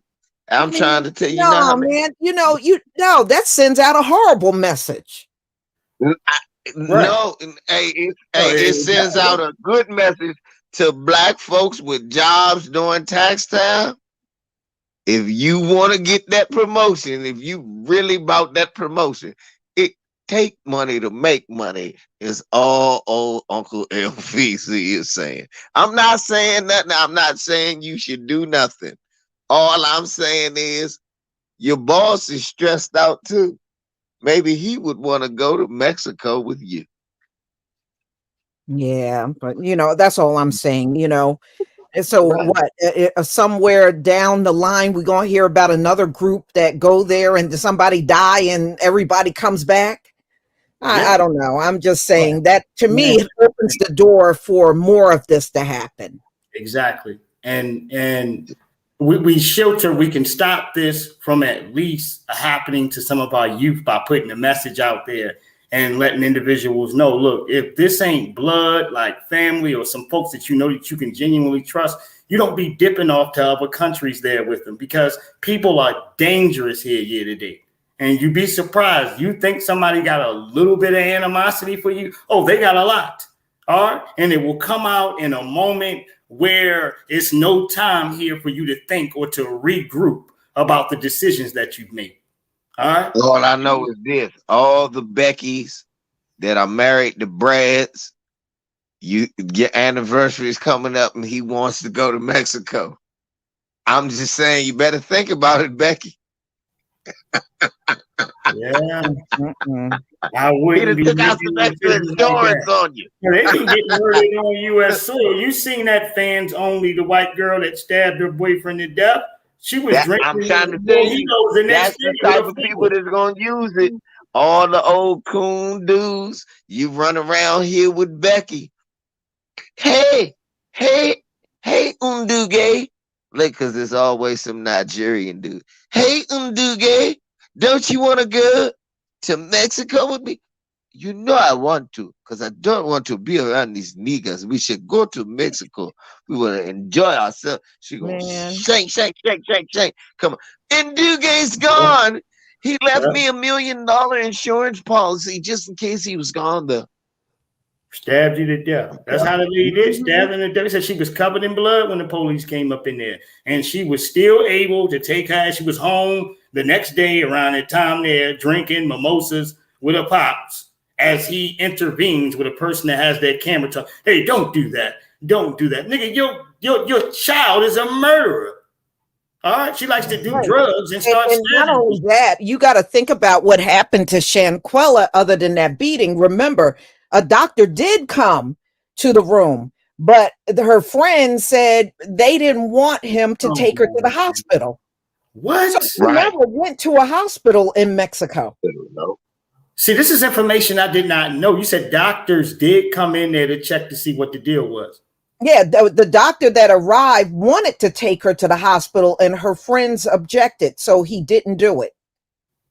So they pretty much left her to die. They obstruct her from getting any kind of medical care. They can do that in Mexico. And what's fucked up, you know what's messed up? Because it sounds like these some dusty broke niggas. They use her money to pay them to go away. Yep. You Yeah. can do that in Mexico. Shit, Yep. you can pay the cops. You can pay him. They probably used her money so Mhm. that they could cover that shit up. Because I believe they took all her money. Now, according to her family, I think that she took $17,000 with her on that trip. And And her you guys, her See? alleged friends took that money, and I believe they took her credit cards that she had. jealous, dusty, destitute, pocket watching, bitch niggas sitting up here around you. You don't make no mistakes like this, Hawks. I mean, No, they didn't plant that mess. you can tell when They you got a planted. bad vibe when you're around certain people, and you know, all right, there's a limit to certain shit I'm gonna do with this individual. You know those vibes, right? Certain folks you can already cross them off your list. Nah, I don't know. That nigga be acting funny. He be acting weird. I don't know how she gonna act when she start drinking. Certain people like that on your list, you're not gonna take a long vacation with over across seas here. And this is the lanes and the inclination of not using your third eye, Hawks. Not using that. Because ain't no way in hell. People always question, oh, ain't nobody gonna do nothing to me. Well, they ain't gonna do me like that. Ain't nobody. Yeah, shit don't happen until it's done. Until it happens.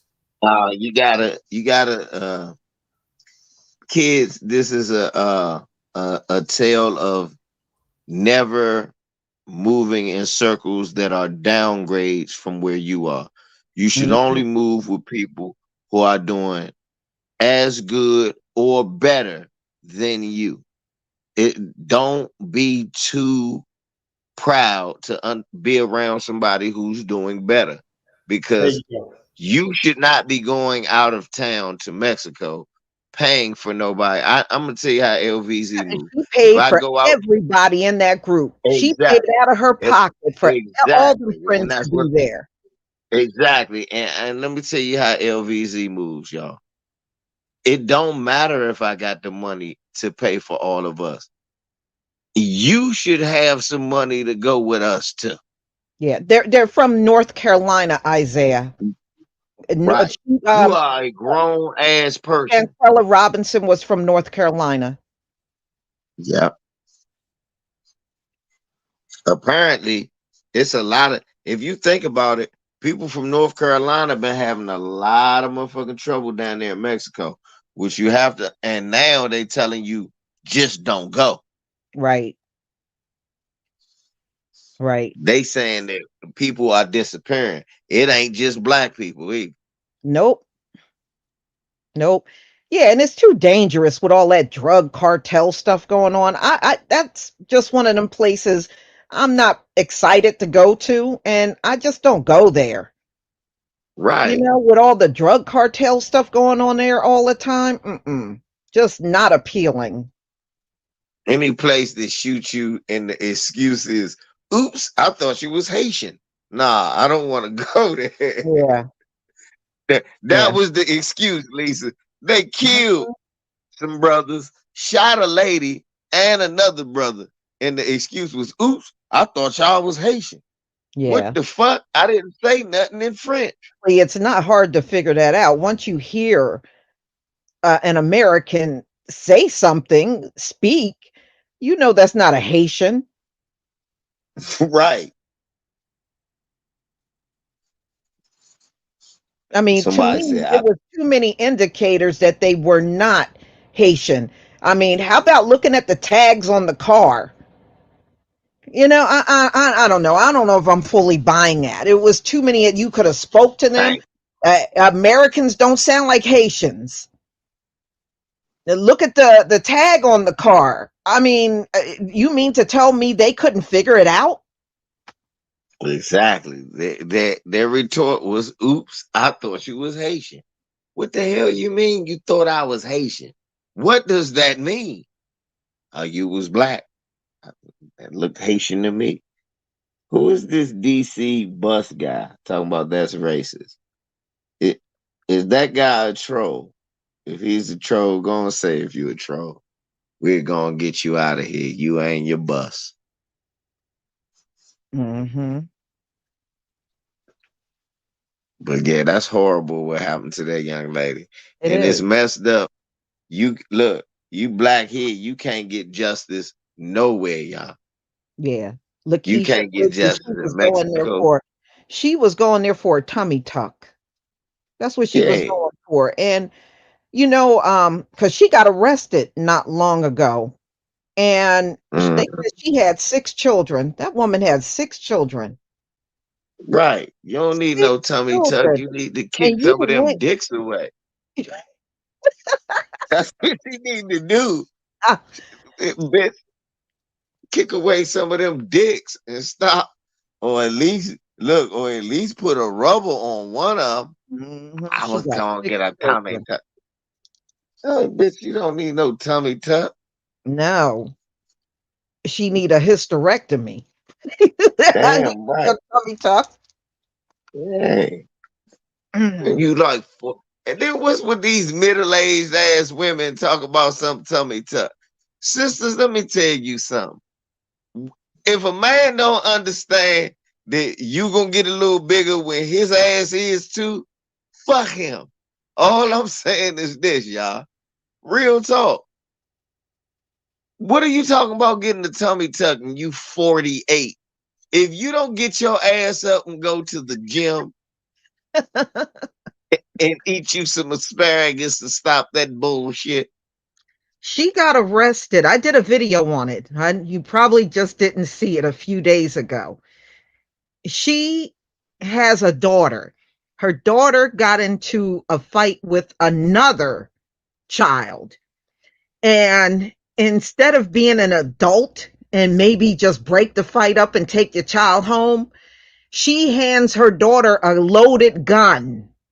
That's what got her in trouble. Her underage girl a loaded gun to aim at the other child. And plus, she was What? waving the gun around before she gave it to her daughter over a fight between 2 girls. What? Yeah, that's what she Crazy. did.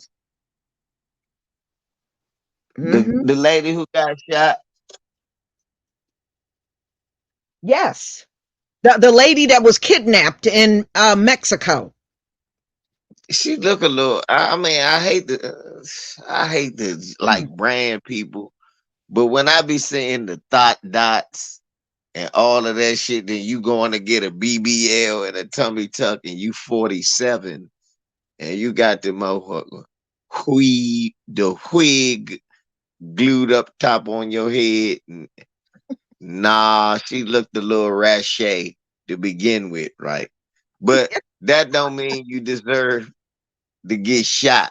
But what I will say is, what type of nigga had 6 kids with that?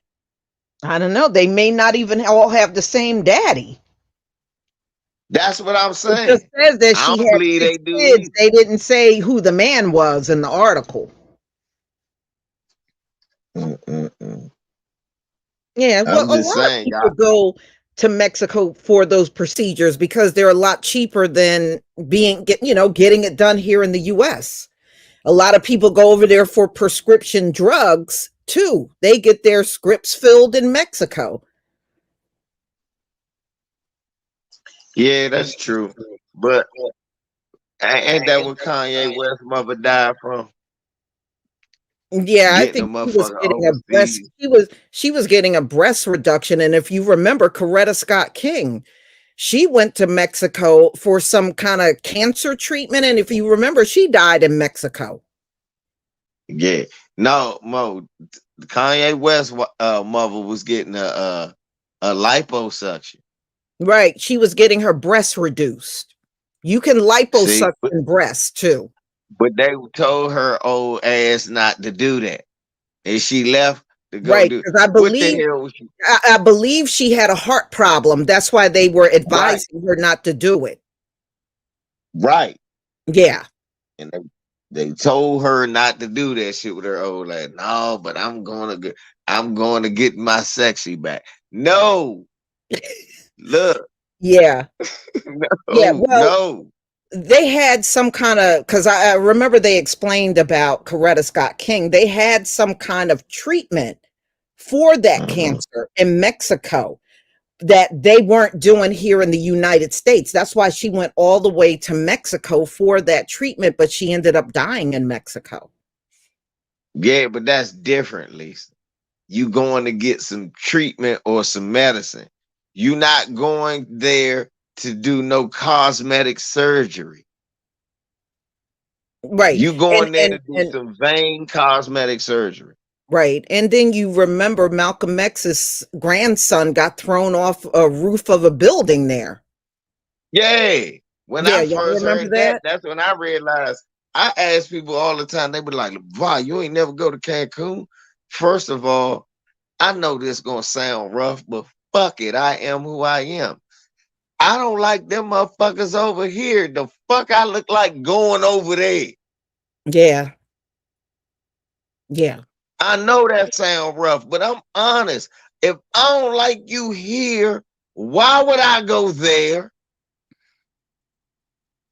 Mhm. And the thing is, Ever since Malcolm's I was a grandson, kid. and the thing is, Malcolm's grandson looked just like him, didn't he? Yeah, He he looked a did. lot like Malcolm. Ever since I was a kid, I get A's in all classes except Spanish. It's like, LeVar, why do you hook Spanish? Say, cause I have no desire to learn this shit. If Mhm. anybody need to talk to me, I suggest that motherfucker know English. Yeah. Yeah. Mhm. Yeah. Well, like I said, I really feel sorry for her family because they want something done so bad.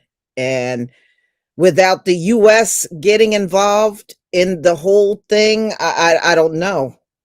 I don't know how they're going to get it done.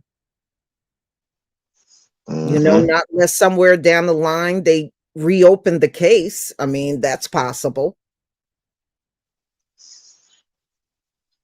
They ain't gonna do nothing. This a black woman. I hate to say it. The only way this black woman gonna see justice is if some black man finally say, "Hey, where's these people at?" Yeah. Yeah, I hate to say Sharjay. it. That Yeah, Coretta died in Mexico. She was trying to get some sort of cancer treatment that they had that they weren't doing in the US. Yeah. okay.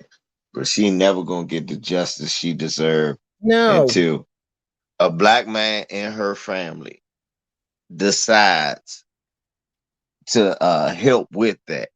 Cause I'm Street just, justice. I'm just spitballing, but I can't say what I'm spitballing. But all the black men who got black women in their family that they love and want to protect, and this is the problem right here. When you don't have black men, for people say, I don't need no man. You a goddamn lie. This is the time right now where somebody need a man. I don't know when Shanquella Robinson daddy is, but all I know is this. My wife, my ex-wife, my baby mama, they ain't gonna be crying about I still see the killers around me. No, that motherfucker either going and hiding or I'm going to see them. It's one or the other. But it's no, you just get to ride around and I don't know what happened to my daughter. What happens is you don't get to be comfortable and I don't get to be comfortable. And I can't expect her mom to take that type of authority in their hands. I can't expect her auntie and her sister and her grandma to take. But goddamn it, she ain't got no uncles, no cousins, no bro.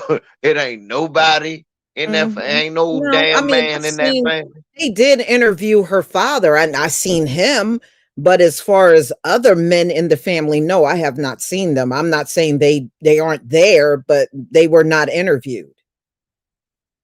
This shit just always happened to the right. That's why I say that's the fucked up thing. Like Santi said, you got to understand who you are and you got to understand the people around you.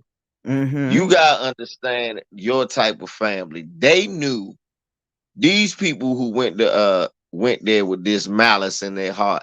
They knew it wouldn't be no repercussions from nobody in the town when they got back. Yeah, well, she went to college with some of them, right? In that group, she went to college with them. Yeah, so but it tells me that she did know them for a while.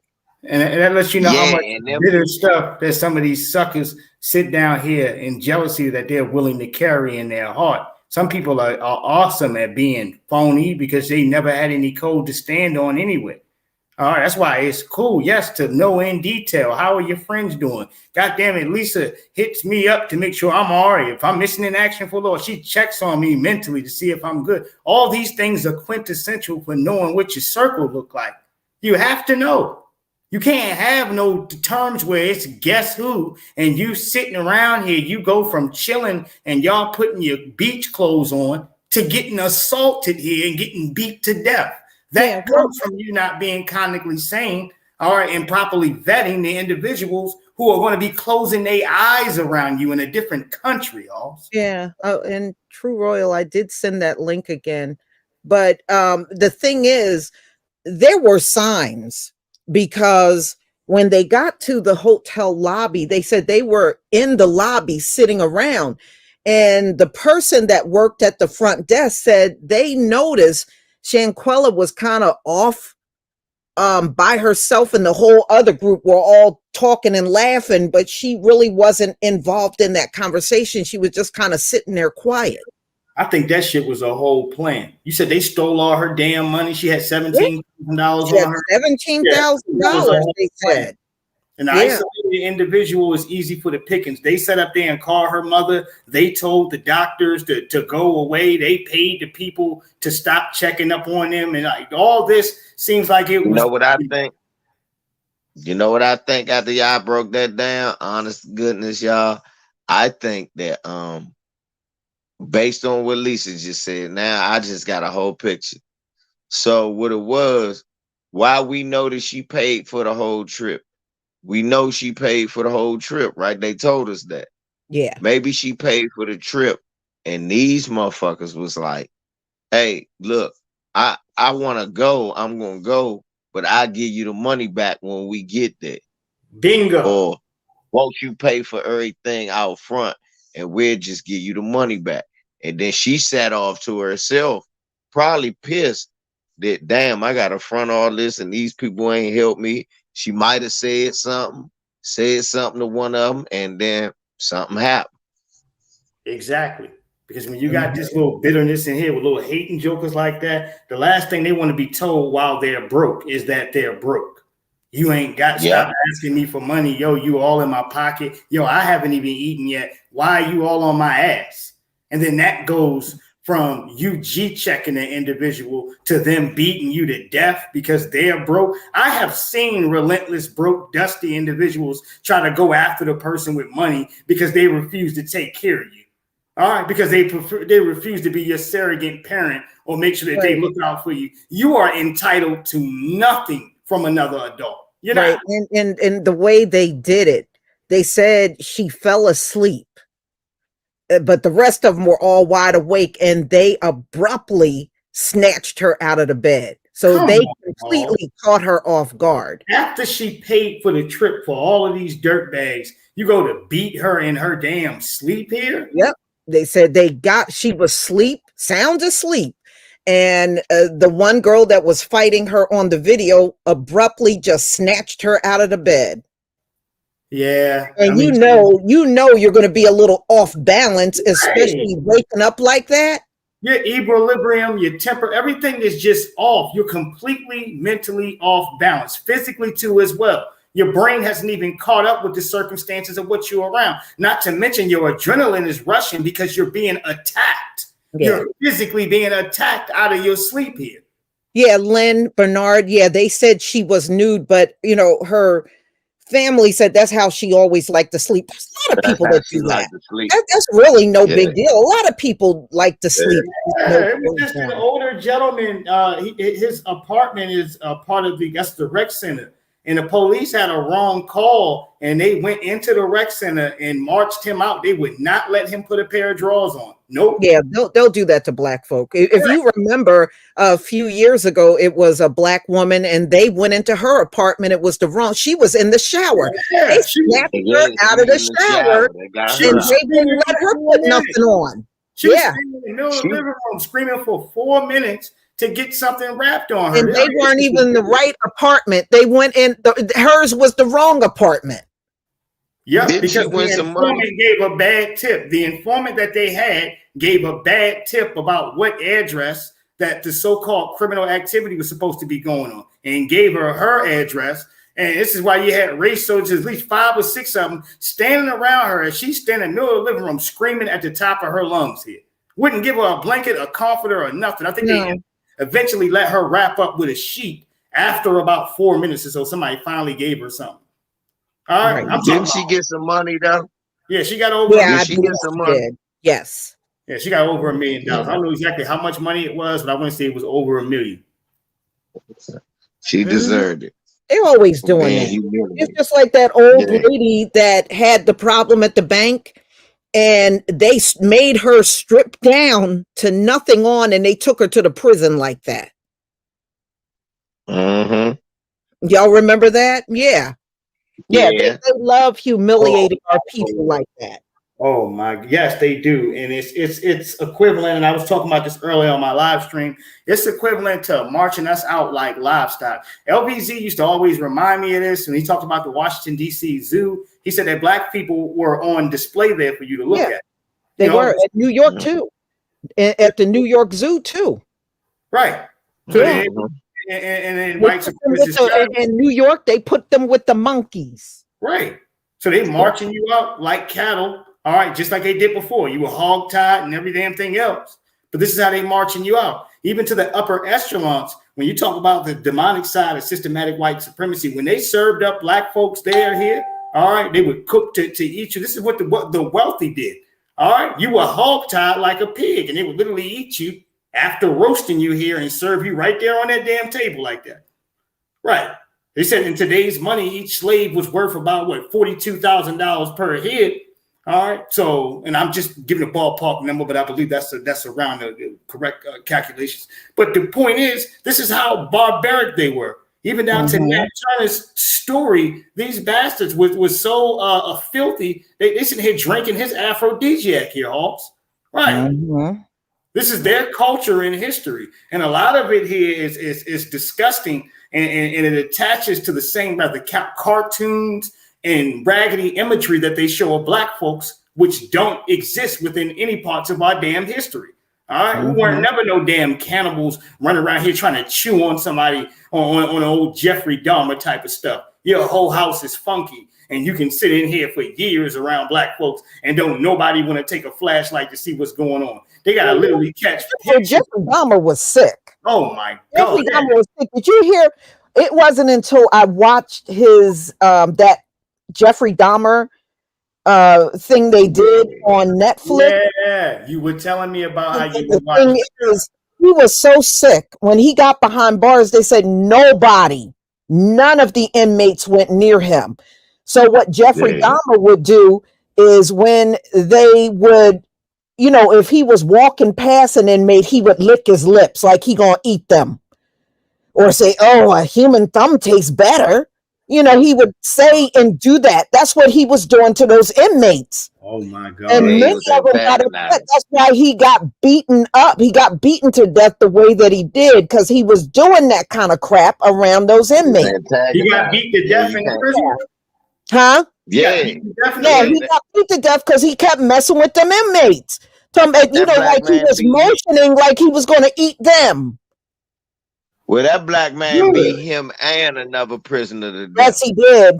Right, good. That man, that man said he bastard. You run around here chewing on people, and that man said he beat that. Yeah, and the thing is, the black guy that did it wasn't even that big. He was real skinny. No. He beat him with a bucket. Dude. Yeah, he beat both of them men to death with a bucket. Well, that's the ancestor right there. You said it was a black man too? Yeah, he was not even a big black man. He was really not that big at all, but he got the best of Jeffrey Dahmer and that other dude. Man, he broke his foot. He killed the other dude. He killed the other dude because he killed the other dude because he killed his wife and blamed it on a black man. He said, yeah, and he got Jeffrey Dahmer because Jeffrey Dahmer was motioning and doing all kinds of shit. He was talking about effing the other inmates and eating them, and yeah, he was doing all that sick mess. So he was waiting for somebody to go upside his head anyway. Huh? He was on. The dude was kind of a religious, and the dude was kind of a religious extremist. So he was like, "Motherfucker, he was saying about Jeffrey Dahmer, because that shit in the movie, I read up on it, Lisa. He really said that shit to him. Yeah. And then he said that to the police. He told the police, "Oh yeah, I beat that motherfucker to death because that racist motherfucker killed his wife and then tried to blame it on a black man. And then this motherfucker killed a whole bunch of black men. And then he go around the prison antagonizing us, playing with us, which means he has no remorse and he needs to die." That's what that motherfucker said. Yeah. And how can you go against the grain with that? No, we watch the Dahmer Society be the judge, jury, and executioner, pulling black folks over my own business. All right. For Jeffrey Dahmer to get served like that, I call that the terms of street justice here. Oh, yeah. I mean, they said he beat Jeffrey Dahmer's head in with that bucket. Oh, yeah, he cracked his skull. Cracked his skull. There you go. No, there you go. No, get on up out of here. All right. This man is sitting in here chanting seance and watching exorcist movies as he goes ahead and bludgeons people to death here, Hoss, and saving legs. And guess what they said he loved listening to? R&B. Jeffrey Dahmer loved R&B music. He lived in the black community, didn't he? He worked at the chocolate factory. They said that's what when he was in prison, that's what he would request to hear. Oh my Lord. Yep. And he was around them niggers for years. He wanted to be stationary right there. Why? Because he understood that these white police officers were not going to chastise him about any of his strange extracurricular activities. This nigga had power drills on in the middle of the night here with people screaming in his damn house. I've never seen and remember the black woman that lived next door to him? She called the police so many times and they wouldn't. She said she would call and they didn't even show up. Right. They wouldn't even show up to even look to see if somebody was in that apartment. Man, he got that funky, unnatural odor up in there. And she smelled the stench of the dead bodies. She said she could smell it through the wall. Right. And they just didn't want to do anything. That they literally had to see a picture to do. It stinks in there. All right, somebody picture somebody possibly boiling creek water, all right, or old collard green juice. It's funky in there. And you mean to tell me that you don't want to take that big ass police cop flashlight and flash it around here to see what's dead in here? Something done died, Hoss. You smelling old blood and what have you. All right, excuse me, an individual slaughtering people in here, put them in the freezer. They literally had to see photos here to put him in some handcuffs. That and a man who was able to escape, right? Those two had to be attached. A nigga had to run for his damn life. However he got out of it, he was handcuffed and everything, but he ran his ass up out of there, Hawks. All right, and brought the police back because he said the police was getting ready to not do anything. That's what he said. Yeah. Yeah. I mean that I watched that whole thing from start to finish on Netflix. I will never forget that. I was like, wow. And how many years all of this happened? And these people the families were reporting their loved ones that was with him missing. How many years was he abroad? Doing nothing. Was it 13 years? How many years was he abroad? Oh, it was a long time. Yeah, I think about 13 years. Right. And they were calling and saying he was, my loved one, they're missing. They were with Jeffrey Dahmer. Yeah. And there was one scene in the movie where his grandmother literally saved one of the black men that he was about to get to. She sat up with this black man all night long so that Jeffrey Dahmer would not do anything to him. And then when the daylight came, she made him drop this man off at the bus stop. And that his grandmother literally saved that man. Oh my God. That was the one he didn't kill because his grandmother wouldn't let him do it. You know you are a bottom of the bag scumbag murderer when your grandmother has to intervene from you killing somebody. She got to stay up all night. You know, old people get tired early. You understand what I'm saying? She's got to stay up all night to make sure that you don't kill anybody. Yep, that's what she did for this dude. This was a man he picked up off the street. She saw him and she knew something was wrong with him. She knew he was drugged up because he was not acting right. So she decided to sit up all night with this black man and watch him so that nothing would happen to him. You and y'all know that Jeffrey Dahmer Grandma. You fucking up my dinner, Grandma. Yeah. He was abusing other military officers there that he was there with in the military. Yeah, he was sexually abusing them. Yeah. Was it more than one, right? Yes. He did so much, man. They let him get away with so much. It's ridiculous. And then he got a job at a chocolate factory. This is after he got a dishonorable discharge. Yeah, he actually went AWOL. Yeah, I'm about to say he went AWOL. My bad. No, he did. He went gay wall. He went gay wall. Okay. Yeah, but you never saw it. They don't show you a lot of blood and gore in there. They really just tell the story. So you're not going to look at no severed head and all that stuff. They really kind of keep it clean as possible. Yeah, and that's too much. I was able to watch it.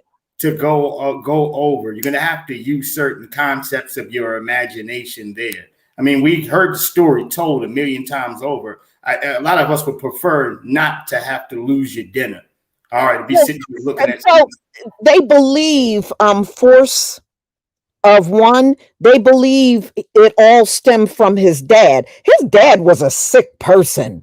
Well, what about his dad? His dad. You know what his dad would do? His dad would be driving along, see some roadkill, pick it up off the road, take it home, and then go get Jeffrey Dahmer, and they would dissect it together. They believe that's where he got it. Who the hell does that? Oh, there's a dead deer. Let me grab it and put it in my car, and then I'm going to go get my son and bring him down. We're going to dissect it. That's what he did. And what he didn't know is he was grooming his son to be a serial killer. That's what a lot of people, that's what his mother even said that. Mother even said that. His mother told, his mother and father got into a fight towards the end. And she told him, you did this, you brought them dead animals home, and then you're in the garage for hours dissecting. Yeah, his mother did blame him. Hey, and don't be surprised. I don't know if y'all ever watched the little interviews with Oprah where she had Morgan Freeman in one-on-one joints. She did one with Billy Bob Thornton, and everything that you're talking about. Billy Bob Thornton said his father used to ride him past. All right, car accidents and little gory stuff that happened with people, and sit there and make him and his brothers look back, sit there and watch it. Mm-hmm. So this is something embedded into white culture here, period. Because this ain't the first time I'm hearing some shit like this, and all of this is back at the same time here. All right. And for white society, what's most commonly known upon like raggedy shit like this is watching public hangings. You understand what I'm saying? That falls right into the bag of what's practical with them. All right. But these are extra features of the norm to watch some horrific shit happen to another human being here, Hawks. All right. That is just attached to their culture. And Billy Bob Thornton, I tell you, remember the name because the interview was on YouTube. All right. He mentioned his pops taking him and his brother to go look at people after car accidents. His father did. Yeah, but yeah, that's what his dad used to do. Find roadkill, bring it home. And when Jeffrey was still very young, he would take the roadkill and be in the garage dissecting it. And I remember his ex-wife, because he got married again, told him she thought it was sick that he was doing that. And well, she stayed with him disgusting. You talking about No. If you watch the movie, that's right. She did divorce him. She took the other brother too. Yeah, she took the younger brother. Jeffrey Dahmer had a younger brother. So when she packed up herself and Jeffrey Dahmer's younger brother. She left Jeffrey Dahmer with the father, and she left. She damn sure did. She damn sure did. She said, you can keep this little big head devil motherfucker, is what she said. Oh, my Lord. You can keep Satan. I'll take the one that I can save. I'll take. And then she hid that we don't know where Jeffrey Dahmer brother is. Right. And she saved his life. Mm-hmm. All right. Because if he was abusing his damn military bunk bunnies, who knows what the hell he did to his brother, man? Who knows? I don't put nothing past his nasty ass. All right. When you have the stories on him that he got and grandma got to save you, all right, from violating a man or doing God knows what here, ain't no telling what happened to your little brother. All right. Anything happened to him. All right. You use your imagination. That's why she went to take him to salvage whatever was left of his booty hole and his soul here. All right. Jeffrey Dahmer was something else here, Hawks. All right. They built a serial killer up in there. You raised one. They said he was intelligent. That's where they get radicalized. They get radicalized at home. Yep. They said he had mild intelligence. All right. He had basic common sense, meaning he can go ahead. He knew how to manipulate. All right. No, Jeffrey wasn't no super intelligent guy. That's a damn lie. All right. But did he have? He wasn't. And the thing is, he failed at everything he tried to do. When you watch the movie, he tried jobs, he tried the military, everything Jeffrey did, he failed at it. The only thing he succeeded at was killing. Damn. So white skin didn't give him validation. He failed at everything he tried to do. The only thing he succeeded in was murder. That's it. Well, that sounds about like white supremacy right there. There you go. All right. No, I just be a dirtbag. If I can't learn how to change a tire or something, I'll just be a degenerate dirtbag and run around here on scumbag serial killer time. No, he fell right where he was going to land at. He Mm-hmm. fell right where he was supposed to land at. I think, and this is my terms for Jeffrey Dahmer. Jeffrey Dahmer is a certain close context of the dirty face of white supremacy, because this is who a lot of these little crusty jokers emulate themselves after when it comes to the circumstances of committing these gory crimes and getting away with it. That's why you had so much support for the movies like The Joker that came out there. Yeah, No, yeah. that shit had mass support, man, for folks reigning in there. All right, you scratch your head, you wonder why, because there's plenty of weirdos moving around here in America with the same damn theory to be some old lackey loser, zapping out, killing, and harming individuals here, Hoss, without having to bid with any consequences afterwards. All right, that's just something that has just been on the books.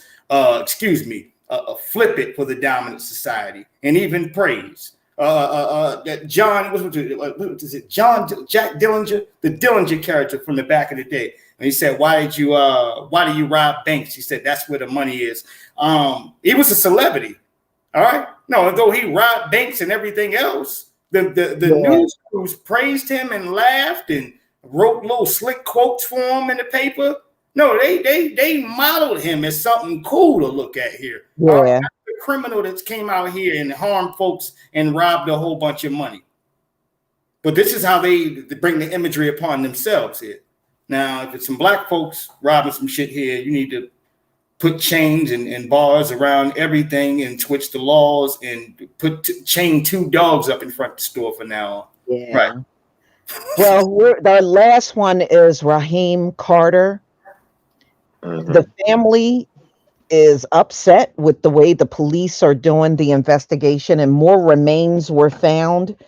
And they didn't tell the family right away that more remains were found, because they dismembered him and scattered his body all over the place. So can you walk us back through the story? I think I remember partial. He was on the phone with his peoples and his phone died. Is that this brother? No, he said he was having problems with his boss at the job. People at work. And the people at work. These trucks full of white guys kept bothering him.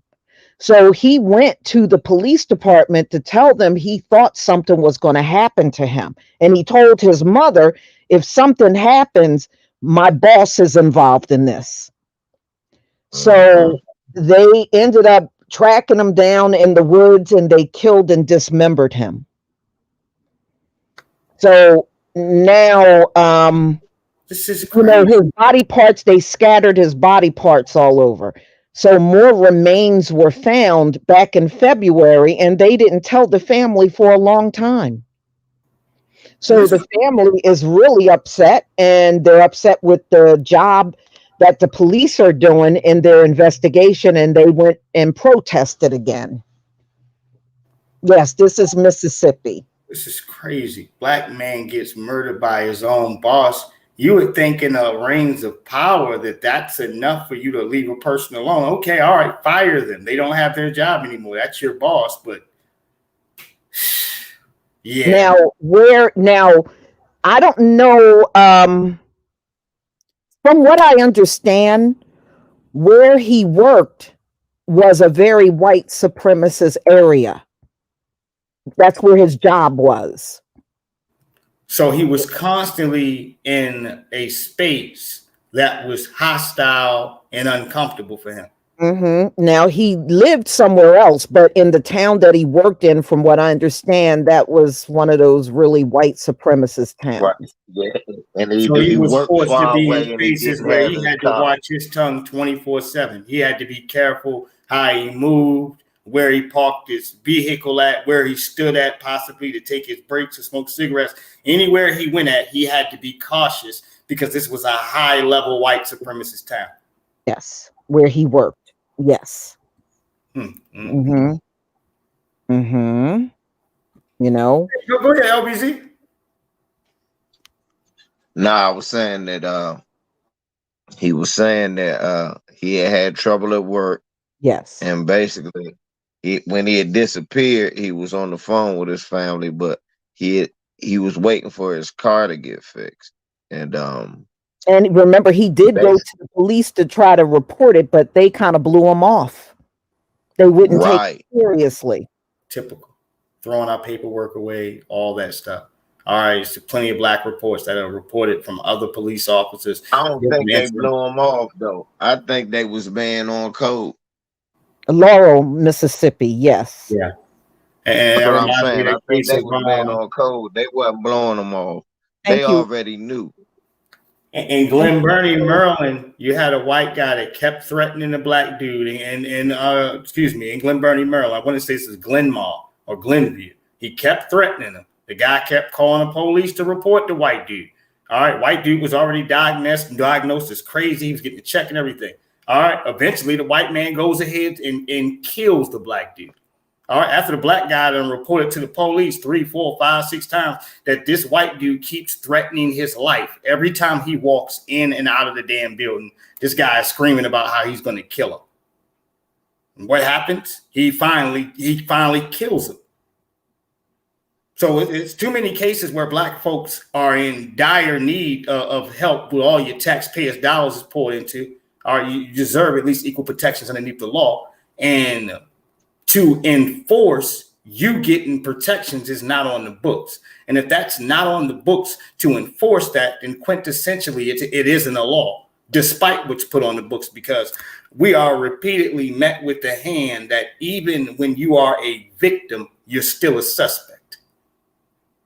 All right? No, you're the suspect of your own crime here that just happened to you. You're also a suspect. Well, And we are that's why I always say that, okay, if you don't want to give us reparations based on slavery, then give us our taxpayer money back. You take our money, we don't get good policing, we don't get good education, but you're robbing us blind out of our tax money.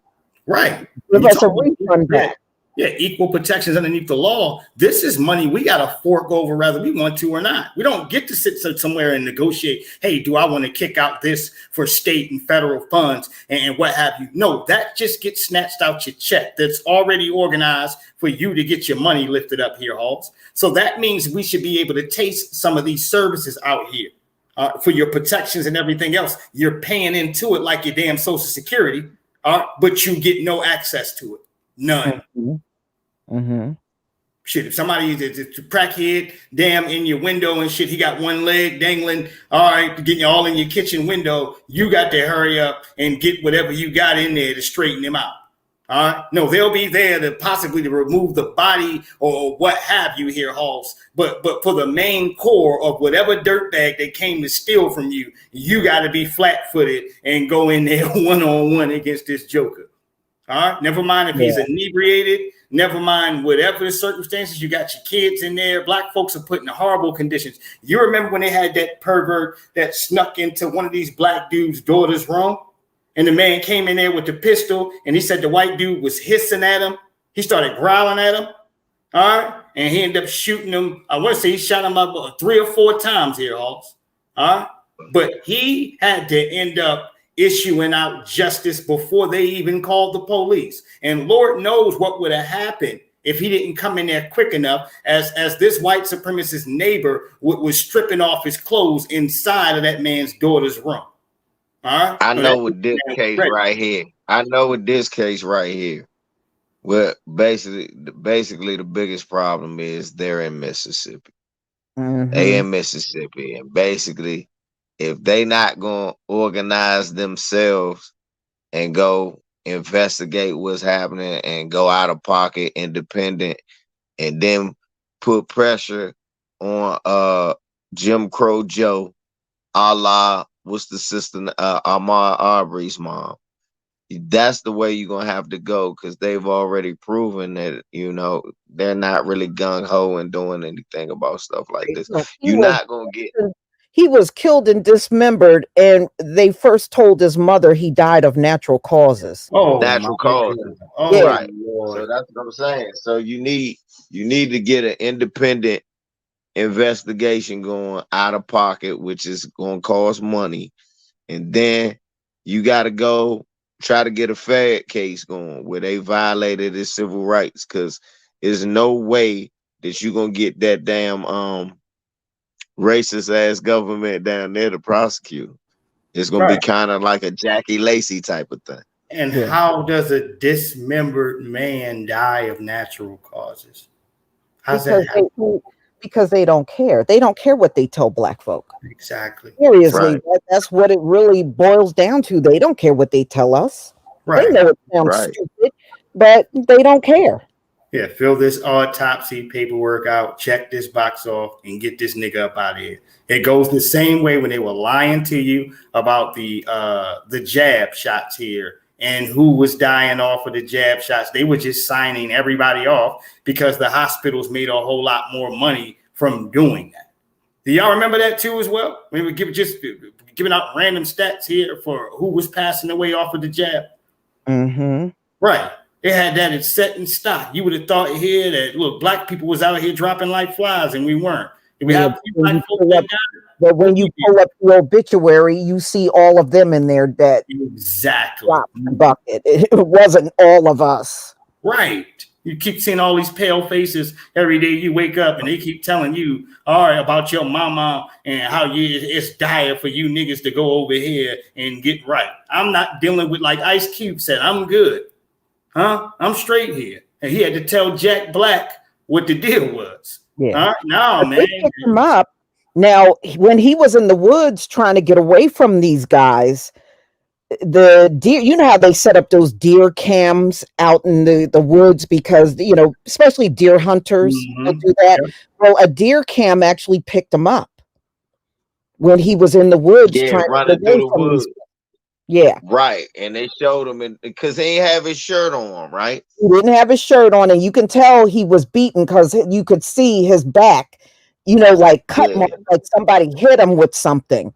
Come on. And he was standing there shirtless with a branch from a tree in his hand. Yeah. In his hand. And that was to defend himself from the people who was coming after him. He wasn't running with no branch. Trying to beat off no bull. Yeah. The angry, violent mob here that came to finish him off. Mm-hmm. But that's the thing, Lisa. That's the funny thing. The fact that they expect us to believe that's the only thing that camera caught. Right. And we know where did the deer camera? It had to be more still shots. Other than just what one they're showing, it had to be. Didn't just catch him running by. If they was chasing him, they caught something else running by, and they never showed you that. Exactly. And I've been saying that the whole time about this case. That's why I said they need to do something where they put an independent investigation going. And they gonna just have to put pressure on Jim Crow Joe so that Jim Crow Joe will be forced. Plus, it's coming up on election time. You're gonna have to try to do something. It won't look good. It won't look good. So I mean, it looks bad. It looks really bad. You got Shanquella Robinson. You know who the people are, but you won't arrest nobody. And then you got this murder, and nobody's arrested. You know, it's getting to be like a pileup of these murders, and nobody is getting arrested. Exactly, and it's all under your watch. Your they bald head didn't back. arrest nobody. They didn't arrest nobody in the case of Breonna Taylor either. Nobody's arrested. And then they just let Carolyn Bryant ass die, and she wasn't behind bars. Right. The bitch should at least die behind bars. Her last 6 months should have been behind bars. Busting big rocks into little rocks. Yeah, but that white supremacist code there is protected high. They needed that. You talk about the mother of white supremacy, and you're also speaking underneath the context. They want two different lanes for this. Number one, in Carolyn Bryant's case, for you to be a little brutal, filthy murderer out here and for you to live until you die. And then the other side of the coin is for you to be convicted of some stuff that you did not commit here, Hoss, and for you to die in that damn prison cell. These are the two things that white supremacy relies on to keep its system going. All right. This is why the Supreme Court stepped in to try to intervene underneath of the cases of black folks here in America being able to use DNA to get themselves exonerated. Yes, the Supreme Court went to rule on something like that recently here. All right. Underneath of the scopes of this is what I believe that they're saying. If you haven't already had your cases straightened up here with this stuff for your DNA evidence, you can't use it anymore if you're locked up. So if you there, you just stuck there, in other words. Now, somebody can help me and paraphrase whatever the case is or clean this up for me, but I believe that's what the concept of it is, because 60% of the damn cases there that they pull up for exonerated individuals who didn't commit these atrocities that they've been locked up here for are black folks. That is exactly. That shit sound big. That's only one part of it too. You also got a bunch of people in there that's been in there for several years and their case never came to trial. You got a lot of people in there like that too. I about to say that shit sound dead though. Look, some shit like you gotta understand it's already cooked in the books where you can't do that. Don't even worry about that shit. Look, how you gonna do that and then at the same time arrest somebody because of DNA? See, double-edged sword, and I have it. No, listen again. How you gonna say you can't use DNA to free yourself, but I can use it to lock you up? Then it's gonna have to get thrown out altogether. They not doing no shit like that. Right. It's just and in some many shit cases, also like the exoneration stories I've done, in many cases, they had the evidence for 30, 40 years. And some cop got it in his garage, or they never presented it in court. That could have freed them. They do that too.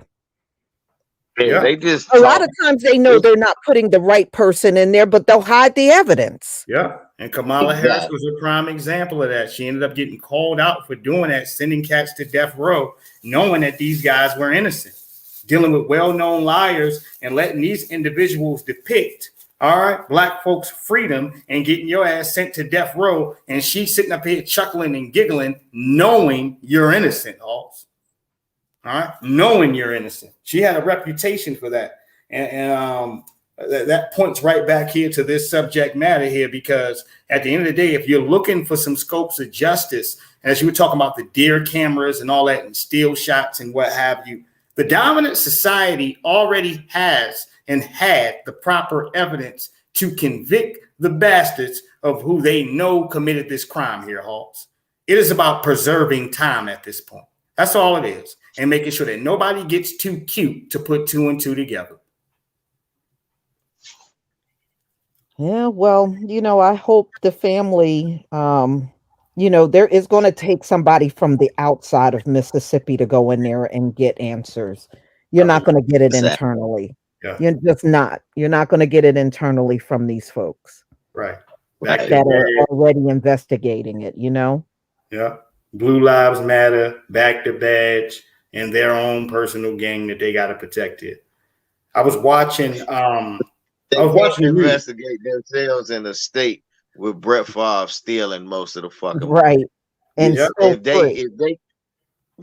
they ain't getting that right, it ain't no way you can trust that state to properly investigate something like this. Right. So you got to get some help from outside. You definitely have to.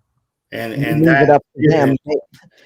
If the outside help is even going to help you at all, because you can be given anything and they can decide to botch this shit just like the people in the local town does, because they subscribe to the same white supremacist system here. No, when we say Santi, when we talking about this real outside help that you paying for, like the Nation of Islam, like your own help, you need to get some outside help. You don't need nobody that's in that state. You need somebody to come in objectively to go at them. You can't get nobody inside Mississippi. They already henpecked and scared to move. They got to deal with these people every day. They need some people who can stick and move. You see what I'm saying? Yes, Yeah. you have to already assume that the individuals that are in that town is compromised. Everybody. Yes. Exactly. You gotta realize everybody there is already, yeah. Yeah. So what you And, gotta and that do, like boss, Lisa, and that boss that his son told his mother, if anything happens to me, my boss is involved. He done packed up and ran because he was getting a lot of threats. Oh man. see? His boss is no longer in that town. He packed up his family and left because people were calling his phone and making threats to him around the clock. And he knew what See? time it was. He knew what time it was. He's not even there anymore. You see, and those things used to be just preserved for the damn Malcolm X's and Martin Luther King's where your phone ringed off the hook. But the thing is now here, at least for society, a white supremacist can't sit back and hide in the back of the damn wilderness or what have you in the trees somewhere like they used to. So the moment people get your first and last name and they understood what you have done, you got two choices. All right. Same way with did Kim Potter have to give up her house? I don't know. Was that Kim Potter where she had all them people in front of her crib and they put a like a wired fence and all this stuff around there? One of them police officers, they had to do all that because it was so many black folks or what have you and protesters hanging around her house and chilling and rolling up backwoods and drinking. I remember they did that. I remember they did that to that white man down there who was talking that shit to that black kid, and they all pulled up to his Oh house and then yeah. I made him remember move. that. I did a video on that one. Mm-hmm. Yeah, I remember they did that with the military dude. I do remember that where they made him move. Mm-hmm. Yeah, That they one rolled up had to on his go. behind. Yeah, I remember I that. do remember that. Right. And that's when black folks were sitting up out here turning up. Hey, you had all types of trash on your lawn and havoc. All right, folks will bring a concert worth of people in front of your crib and chill. Your Well, house. that's what happened to Edward Cagney Matthews in my state. He had the nerve to get on the news and give his address, and all them black folks showed up. Oh Yeah, my yeah, God. They yeah. Yeah. Then the showed motherfucker up. got and then gonna call the police and complain, talking about all these black people at my house. And even the police are say, well, nigga, don't give up your address, and they Right. won't show up. On Didn't the you news. break them niggas over here? Right. You can't tell them to get out of here now. I said, Right. "Fool, you Yeah, doxed." even the Said he doxed himself. even the police said that shit. Said, you stupid motherfucker, you doxed yourself. We can't arrest nobody because your dumb ass invited them here. Mm-hmm. Jackass. And then I after said, that, damn. that's when he tried to apologize on the news. I was like, ain't nobody trying to listen to no Ain't apologies nobody from trying to hear you. that shit. That's for Yeah. look, that was the first time even the race soldiers got that one right. Mm-hmm. Mm-hmm. Damn. Well, Well, hey, y'all, this is going to be the last one for tonight. And, sometime in May, we'll come back together because I'm sure it's going to be a lot of stuff happening. It seems to be action-packed weeks. We had Don Lemon and Tucker Carlson fired on the same day. We had Jerry Yeah. Springer and Carolyn Bryan die on the same day. It was a Yeah. crazy, crazy week. Yeah. Now Yeah. all we need is Clarence Thomas to get hit by a butter biscuit truck. And that'll be A Pillsbury Doughboy truck, huh? and look, the Pillsbury Doughboy just so happened to have on a pair of tap shoes when it hit him. Uh-huh. All right, y'all. I want to thank everybody in the chat for coming, and we'll definitely be doing this again. And thank you, LVZ. Thank you, Santee, and yes, indeed. KD. I know he dropped off early. Thank you, KD. Everybody, please enjoy the rest of your night. Shalom, Thank family. you, y'all. Shalom. Love ya. Peace. Shalom. Peace.